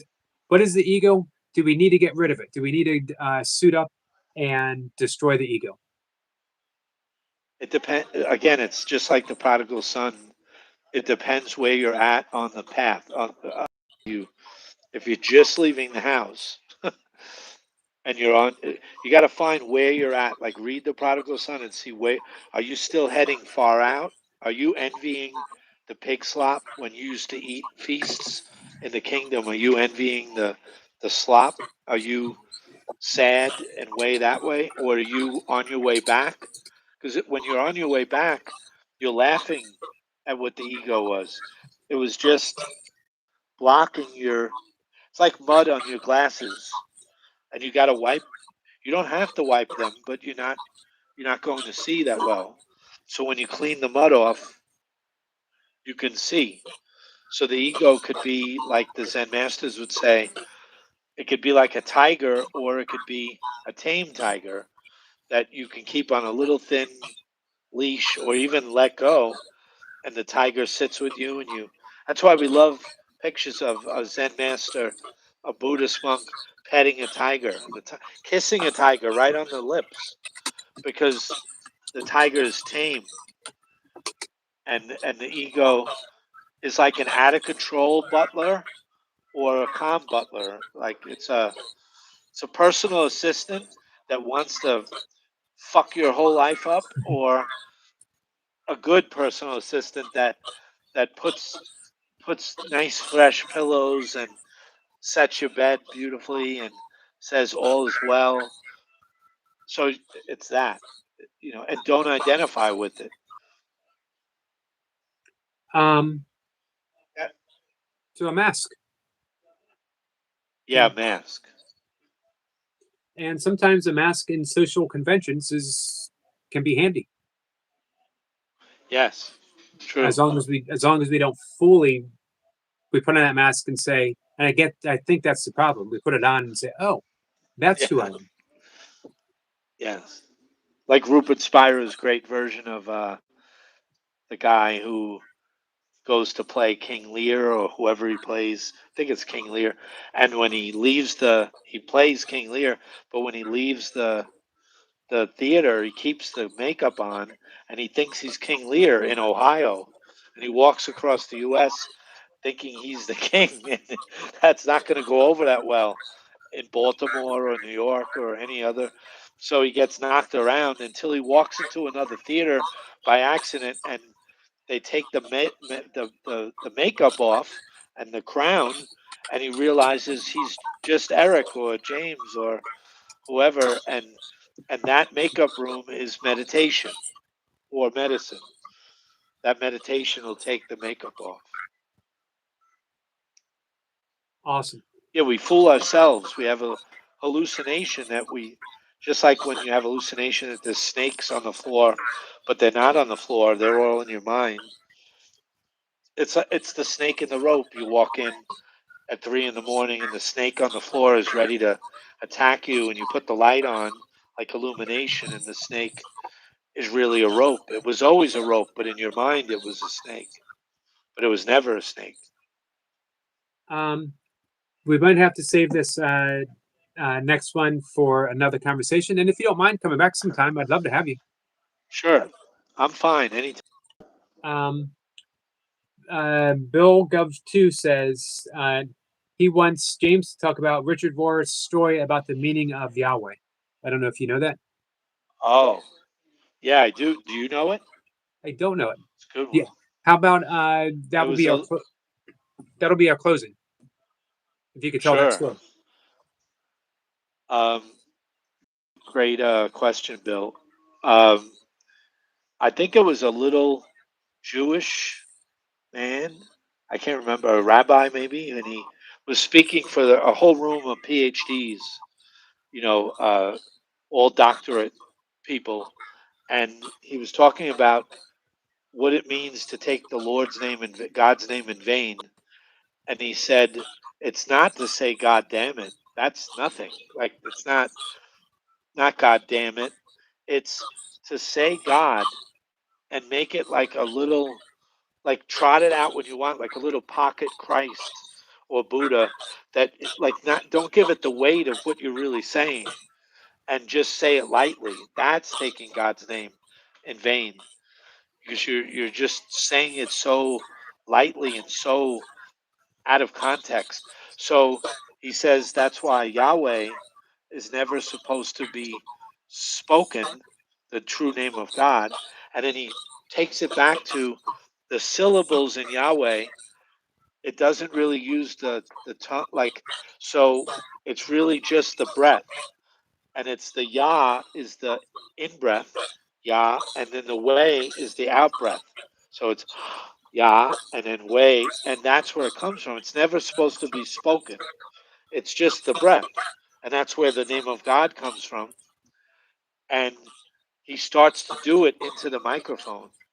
This little man, little rabbi in the microphone, and he starts to do the Yah of the in breath and then the way of the out breath. And it's just breathing. And then Richard Rohr goes on to say, and there's no, it's the first thing you did to come into the world. You said the name of God, and it's the last thing. You don't have to say a prayer. You've been saying it every second. All the listeners, you, me, we've all been breathing, saying the name of God. It's been on our lips the whole time. Forget saying it. It's built into the pulmonary system, and there's no Chinese way to do it, and American way to do it, and uh, uh, female way to do it, and male way, and black way, and white way. Everyone breathes the same, and we're always doing it all day, and it'll be the last thing you do is you'll say the name of God. So we've been saying it our whole lives, and that's a beautiful, beautiful thing. So It's beyond the words. we really have been praying without ceasing. Yes, that's it. Um, But unaware of it, and just as you know, become aware of it. That's the whole trick. I I'm glad Bill asked that question. and I'm glad you answered it. You know, because it, as you were telling it, when you finished it, it brought me right back to what I told you about holding my dad's hand. And I love the thought that his last breath was a return to God. James, thank you so much for sharing that with me. Yes. Wait, can I Uh, say, can I say, Eric, that I told my dad on his deathbed in 2021 on the phone. We didn't know if he was on his deathbed or not, but he was in the hospital during COVID. We weren't allowed to visit, so I was able to call him, and I told him that the way I wrote the book, like with such joy and such ecstasy. I told him, and he's a COPD patient, emphysema, so the breath was what was going to take him in the end. And I said, Dad, so don't worry. Just like Dad, don't worry. You got in fine. You'll get out fine. And I told him the whole Yahweh. And you know what he said back? He said, he said, boy, Jim, that Wendy's burger looks really good. He was watching TV during it and he saw a really juicy burger and that was his answer. And I just gave up. Like, so either you're ready to hear it or you're not. But I love that both our dads collided and it was the same year right too, by the there. way, 2021. Uh, Ah, coming up on his. we have so much. Yeah. I was one last question. William wanted if you had come across William Bill Donahue. Yeah, I know of him. I know he's, I think, Catholic or Christian, a big, I think, I could be wrong. Do you know him? I I don't think he's know. a big, like a Merton guy, but more with the church, I think. And very, church is always battling everyone trying to tear it down. As I used to be as an atheist, I hated it. So I think he's a big guy trying to hold the church up. Hey, You what do know, you think of can I Anthony? tell? Sorry, No, go ahead. wait, you do yours first. I was going to ask you about Anthony DeMella. I love him so much. Do you? You Yes, know? absolutely. Yeah, love him so much. Another one that died too early that they said they could have murdered him, just like Merton. They say could have been murdered. I don't know, who knows? But um, I love him that he comes out and says your life is a mess. It's a mess, and you have to back away and be quiet and see have full accountability that you're the reason why your life is a mess. And that's a tough pill to swallow. What I was going to say, is I love this little story that I got. It's funny that you mentioned the mellow. Not funny because it's just perfect. Um, I got this story from DeMello that you might like and you might know. It's my favorite. It's so small but it's DeMello. A shepherd is taking care of the sheep, and the shepherd is loving and kind and loves the sheep. The sheep love the shepherd, but one sheep escapes. There's our prodigal child, right? One sheep escapes and is lost. And the shepherd goes out to find the sheep, but goes out with joy. I might be adding the joy part. I don't know. Shepherd goes out in joy, runs into people in the town, smiles. It's so cute. My sheep is gone, and looks for the sheep, not in anxiety, but in love. Finds the sheep, carries it back, and is my favorite part, Eric. You might know it. He looks as he's entering, and there's a hole in the fence, a big hole. And the shepherd puts the sheep down, and the end of the DeMello story is the shepherd never repairs the hole. What does that say? Never repairs, leaves it open. That's amazing, I like that. I like that. right? The sheep can go. You need a game. If he shuts the fence, he's not a shepherd. Like he's got to have something to do. So you got to get lost. Like Merton said, I'm a sheep that's in love with thorns and brambles. I'm always caught in thorns, but it's okay because I've been found, and now my only job is to stay found, and that's the big. So first get found, and then stay found. That's the what a Um, game. Lila, divine play. Yes, yes. My teacher hates that idea, but knows that he knows it's ultimately true from when you're awake, it's Lila, but he doesn't because when someone's like burning alive in a cage or something, it's not a play to them, you know. Right, It's a right, very tricky, right? But we would never say, "Hey, it's okay. It's just a play to someone in a cage." You have to meet it at that level. You know, you have to come to that when someone's holding their father's hand. You don't say, "Oh, your father is you. It's okay." right. You have to say the appropriate thing. It's And very there was tricky.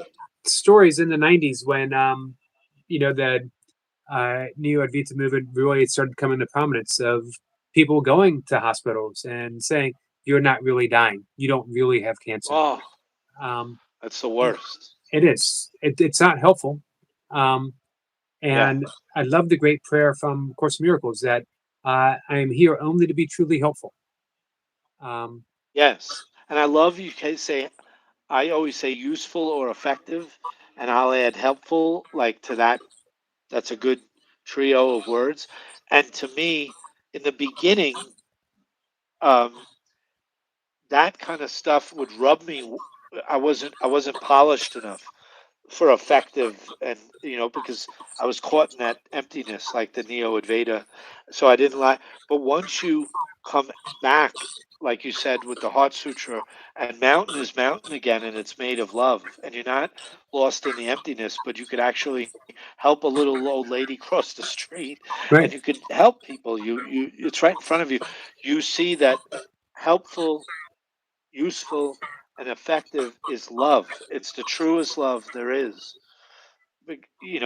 It's real love is to be, and that's where Robert gets taken wrongly as like a cranky curmudgeon, but he's trying to be in a somebody's got to hold that space and be the tough guy, He's the guy. and he He's the Zen holds it. He master doesn't want. with the stick. Yes. I love You how ever the hear course. Muji? Oh, sorry. You Yeah, go. no, You go go. ahead. I was just thinking a great Mu. line. No, Go you ahead. do.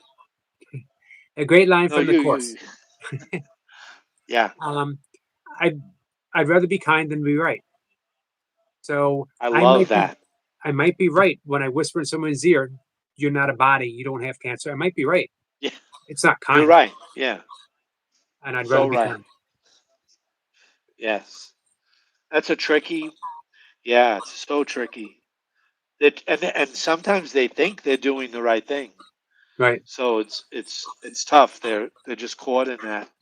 So they're trying to liberate. And they're like, it's just a dream. But you got to bring it down. So I think the word uh, there and people don't like it is they're not mature enough yet. Like a real maturity, the real deal sees what you see there and knows how to bring their language down and say the appropriate thing at the appropriate time in order to it's like a safe cracker listening to your heart, and your heart is safe, and the really good safecracker puts the stethoscope right up there, right, and listens, and they can hear the little click this way, that way, and know how to open that heart. You don't just say what you want to say. You have to come to the right level, even though there Right. are no levels. Um, I was going to say Muji tells of a teacher that some people need, and it's my favorite. It's a teacher that sleeps 23 hours 59 minutes a day, 23 and 59, and you're waiting outside, you're wide awake, like, help me. And the teacher's cabin door opens after 23 hours and 59 minutes, and he walks out and he looks at you like this, like disapproving, lights a cigarette, pees on a tree, looks at you again, shakes his head, and goes back to sleep. Some people need that, Some people need it. Um, but it's not useful. no. Uh, James, Gospel of Astonishment. I'm really looking forward to your next book. Um, Yeah, two more and coming. A novel about awakening, so it'll be more fiction, but it'll be fun and using fiction to try to say the same idea, and a medicine book. And then after that, I think it'll just be poetry and less words, just little beautiful poems, and that's it. Yeah, let's do a part two. name the day. Um, I'll see you in an hour. but here's the thing. I'm live 3 times a day, I know you and are. It's amazing. twice, and I've been doing that for uh, almost 2 years without missing a day. I am I nothing. love that. I am nothing if not redundant. Um, Yeah, but that's the course. Like you have to repeat it. Even in that book, I repeat over and over and over again because it has to get through a wall of uh, of resistance. There's so much resistance, so you have to repeat and repeat. So you keep hitting them, 3 times a day, and that's really good. so just whenever you want, send me a message and say today works, and we'll make it happen. Sure. Every day is our birthday, so we'll do it again on any day. Which reminds me, It'll guys, always be our birthday. make sure you wish a happy birthday to our friend James, To and you, everyone's saying everyone. everyone for sure. Um, and we got several. Kat said happy birthday again. We got several. We'd Ah, love to have a part two. yes. Yeah, I feel Um, like we just started. I have plenty of time, so whenever I have 48% on my phone. this is actually we're coming up on actually I think over 2 hours. This might be Oh, great. one of my longest live streams in probably uh, 1 or 2 years, and it flew by like that. Yes, feels like 10, 15 minutes. It does. Um, so I yeah, just we'll hope def- it. I hope the clarity comes through with the Guatemala connection. I don't know. Huxley was at this lake, Lake Atalan, in 1933. He was here. well. Um, Yeah, he wrote about it. I have to look for that. What real quick um, before you go? What brought you to Guatemala? No quick. Um, well, Paul Harris had said he travels the world and never stays in one spot. He just keeps going. So he's been to Bali and India and China and Asia and Vietnam, Cambodia. He's been everywhere. And he said, I've been to this place, San Marcos. I think it's the place for you. Because I never left New York. I mean, I took a few flights and I drove across the country, but never left America, uh, the U.S. And in a sense, I'm still in America because it's South America, so it's still America. But he had 3 places for me, so it's good for your viewers. It was San Marcos, Guatemala, on Lake Atalan, San Cristobal, Mexico, and Villacabamba, Ecuador, and they're all spiritual communities. Very spiritual, very affordable, and like people come here off the boat every day from Sweden, France, Germany, everywhere, and they just want to wake up. And it's a Mayan culture. It's like a jungle. I can flash the camera around. Like there's a restaurant in the jungle. um, just very. There's a great sign here. I don't know if you can see that. I can See see it. that? I can't read it, but I can see it. It says you are absolutely unique, just like everyone else. It's great. Love it. But the people are great and so kind, and then it's all yoga and the work. It's very conscious. Everyone is talking like we are. It's a whole.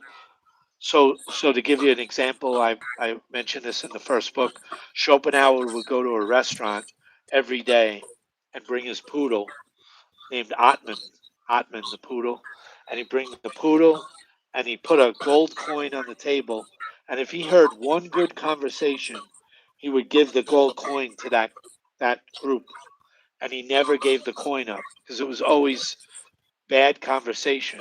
But here he would go poor because every table's talking about consciousness, awakening the ego, the mind, the whole thing.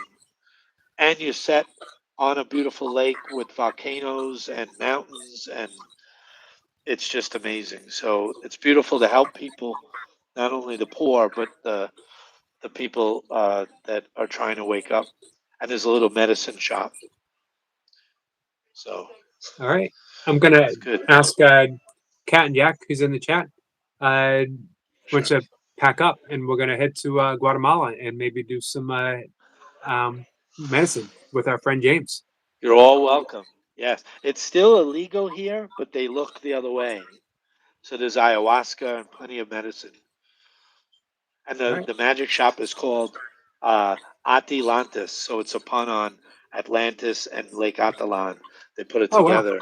And it's all these beautiful women, like goddesses, that say a prayer in the morning because they're right next to the police station. And they have all the medicine. It's very beautiful. Um, our friend William said, "Wait, take me." So William's gonna come with us. It's gonna be Kat, William, and me, and maybe Squirrel Yes. Sniper, The boat comes all day. There's boats coming. And it's a few hours from you. Where are you, Maryland? Maryland. Yep. I think it's like 4 hours on a flight. Oh, not And bad then at you all. have to take a car 4 hours down all the way into the mountains, into the jungle. Ramdas was here. Man, Yeah, it's very um, beautiful. You feel like a vortex, like and Vilcabamba, Ecuador, same thing, and San Cristobal. So that it's just everyone is either doing the work or trying to do the work, trying teaching yoga or taking yoga. It's very beautiful to be around that. And then the Mayans who are so in the heart, shamans everywhere. Squirrel Sniper says he already started swimming. He's on his way. I If you hear a knock at the door, you know who it is. love it. I'm in the third eye. I live in a restaurant called Tersa Ojo, which is the third eye, and I have this mushroom on the gate and the podcast, and you go up to this cabin up in the sky. So it's fun to be in the third eye. I'm glad And you all the mentioned. restaurants have names like Samsara, that's down the road, Shambhala, the third eye, all these beautiful names. I'm glad you What did you mentioned. say? Glad I meant. Glad you mentioned your podcast because, guys, Oh, yeah. the Institute for Advanced Astonishment. It is a storehouse of information, great conversations, beautiful guests. Um, Thank you. amazing. You're doing, and I just see from where you started with the podcast to where you are now, and I just see this beautiful outpouring of love that you have for every guest that comes on. I absolutely love it. Some of them are locals here. Yeah, people I met in a restaurant or a cafe, and then people um, that are published or medicine workers like Martin Ball or David Hopmeister. Yeah, and I try to keep it less story and more techniques. This way, I always think of the person who is ready to throw a noose, a rope over the rafters because they can't get home. They can't get there.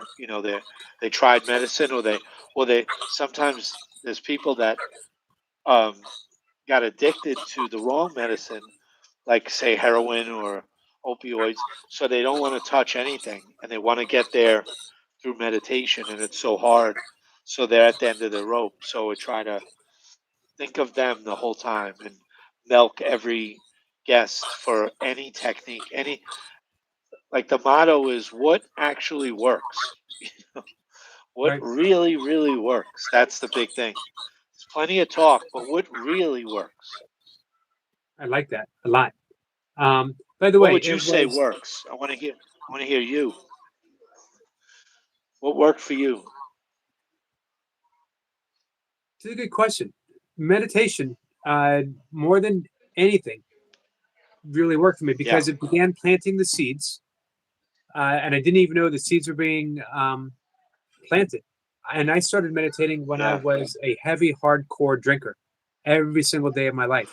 Wow. And I never, people are like, Were you a little buzzed while you meditated? no, I'd wake up and meditate. Oh, it was earlier. Yep. Right. I'd meditate before I went out, but I went out every single night and I went out to get drunk. I went out Wow. Yeah. to literally be drunk, no other purpose than to drink myself away. It was very self destructive. Not only that, I was destructive towards other people. People ask me, was it hard for you to quit drinking? And my answer was, I never tried to quit drinking. I had no reason. I was out to destroy myself. But I was also Wow. meditating because I was just felt drawn to it.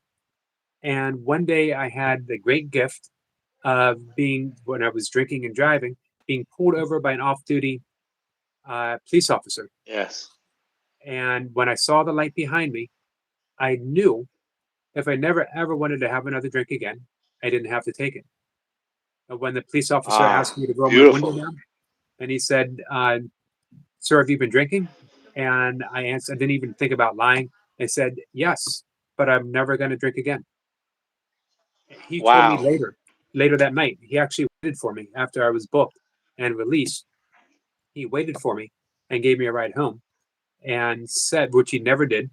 Um, and he said, for some reason, when you said you're never going to drink again, I believed you, and Ah, I just wanted you to know. And I never drank again. he It knew. left me. It was like every cell in my It's body. so beautiful. I honestly think that could happen to anyone and everyone, but Yes. maybe not with meditation, maybe with medicine, maybe with the yoga asanas, maybe with breath work. So, like you said, what really works? Fasting. Yep. Yep. Would work. All of it works, but maybe not all of it for any one person. You got to find that one thing. So Yes. you're doing awesome work, Yes. helping people find that one thing. Yes. Find find what works and actually really gives you a result and just keep going. I love what you said. Do you know the story of the friendly soul? You know I that one? don't. It's a little kid's book and it's so beautiful. It's called The Little Soul. And it's a little soul. Just forgive the language, but forgive the dualistic language. See it as metaphor. But it's like heaven, right? And all the little souls are there, and God. It's all one, right? It's all one, and it's this beautiful space. But one little soul steps up and says to God, "Hey, God, I learned a new word today called forgiveness. I learned forgiveness, and I would like to do it. I want to do it." And God laughs like this beautiful laugh, all words, metaphor. God laughs and says, "That's so sweet of you that you learned about forgiveness." But God does a little belly laugh, like, "But you can't do it." And the little soul stomps its little no foot and says, "Why not? Why can't I forgive?" And God says, "Because there's no one here to forgive. Everything is perfect. There's no one to forgive." And the little soul looks all sad, and out of the background is your cop, that cop that pulled you over, the officer. Out of the background comes this other little soul, and it says, "Hey, little soul, I'm the friendly soul, and I'll help you. I'll do something. We'll go to Earth. We'll go down. We'll sink into the density of everything, and I'll hurt you so bad." Not the cop. I mean, the cop. Yeah, it might be reversed for you. Not the cop's not the friendly soul, but it looks bad because the cop's pulling you over. But it says, "I'll hurt you so bad, and then you'll get to forgive me." And the little soul is like, "Yes." And God is smiling. And then the friendly soul says, "But please, little soul, don't forget, because I have to really forget who I am to hurt you, because how can I hurt you? So don't forget the game. Don't forget. The little soul says, "Of course I won't." And boom, they're they go back, and the little soul is born, and it's a little baby, a real baby now. It's a little girl, and the nurse puts cold water on it, and the little girl hates it. The little soul, and the little soul wants to, so mad at the nurse, and the little guardian angel is there and says, "Forgive the nurse. Now's your chance. Do what you said. Forgive the nurse." And the little soul says, "What's forgive? What do you mean?" And the guardian angel says, "Remember, we came down for this purpose. Forgive the nurse. Remember what you told God?" And the little soul says, "What's God?" The little girl says, "What's God?" And the guardian angel realizes it's going to be a lot of work. So that's the beauty of the police officer and you to come together for that releasement. And he Um, heard the authenticity in you. You know, you ever heard of Betty 80? She wrote a book, no, Embraced by the Light, and I think she wrote it in the 70s, maybe the 80s. Uh, great she title. she died, and she was given a vision of heaven, and she met someone who told her a story that he uh, incarnated on Earth as a homeless person for the sole purpose of allowing her to perform an act of charity, uh, of giving him money. And Yes, we never know. Everyone's playing a role in everyone's life because there's only one role and only one person or yes, one consciousness playing that role yes. infinitely. Um, so I love you say that about the home, because we always think as humans lost in judgment that, oh, we're going to help them, but it's really, when you see it, it's really they're helping you. right, They're giving you the opportunity to let go and not calculate, oh, I have $1, $2, 50 cents. Oh, they're going to drink. They're going to drink if I give them the money. They're going to do this. No, that's all judgment. It has to be pure, totally pure. No monkey mind calculation. You got to see the Christ or the Buddha or whatever you want to, the one mind in right there. and that's the value. I think I'm going to go back and answer your question. What works? The value of Yeah. forgiveness and kindness, because the ego never wants to be kind. It's always, I'll be kind, Yes. but I want something back. I'll forgive, but don't ever do it again. But there's always a Exactly. but. Always a but.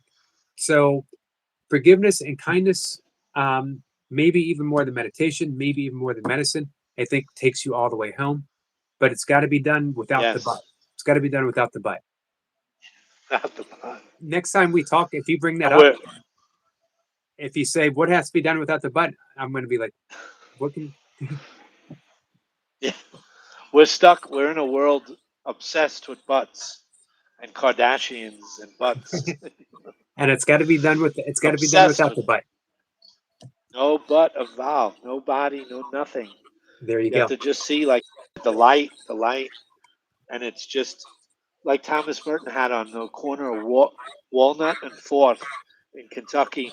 He walked out, and they have a sign there with his name and what he said. And he said it was during the Vietnam War, so it was crazy times in the U.S. and Vietnam, and so much racism in the South, and it was the black people and white people, and he just fell in love with everybody. And he said, I love everybody. And and he said, how do you tell people that they're shining like the sun? How do you tell them? And he just wanted to fall at their feet. So beautiful. That's it.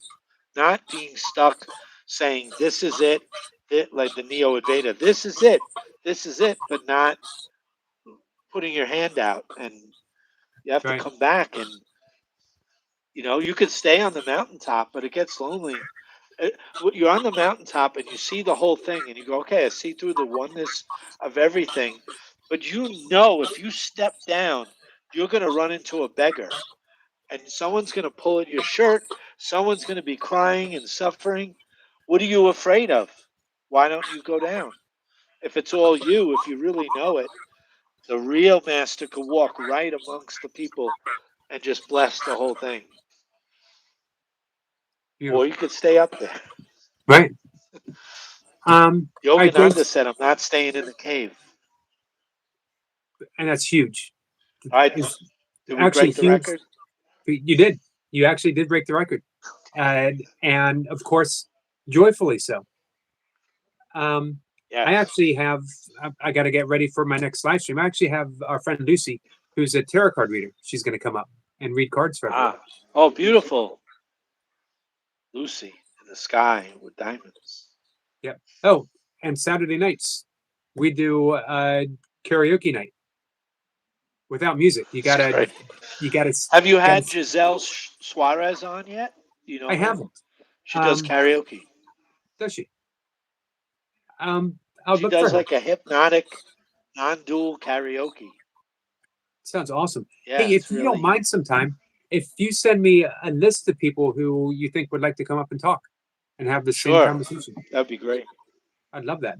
Yeah, that'd be incredible. All right, so guys, stay tuned for part two whenever you want.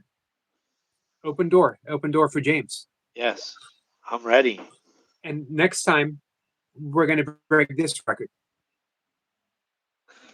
We've set the bar. That We've remind set the that's bar. the Frank Sinatra story.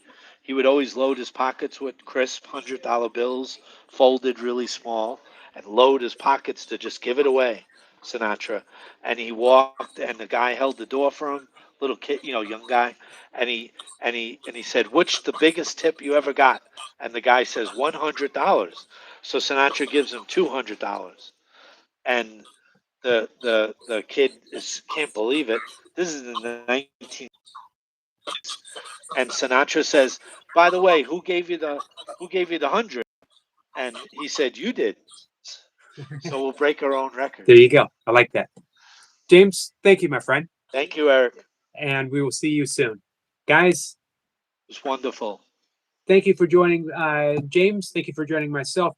Big happy birthday. Love you, my friend. Thank you. Love you. See you. See ya.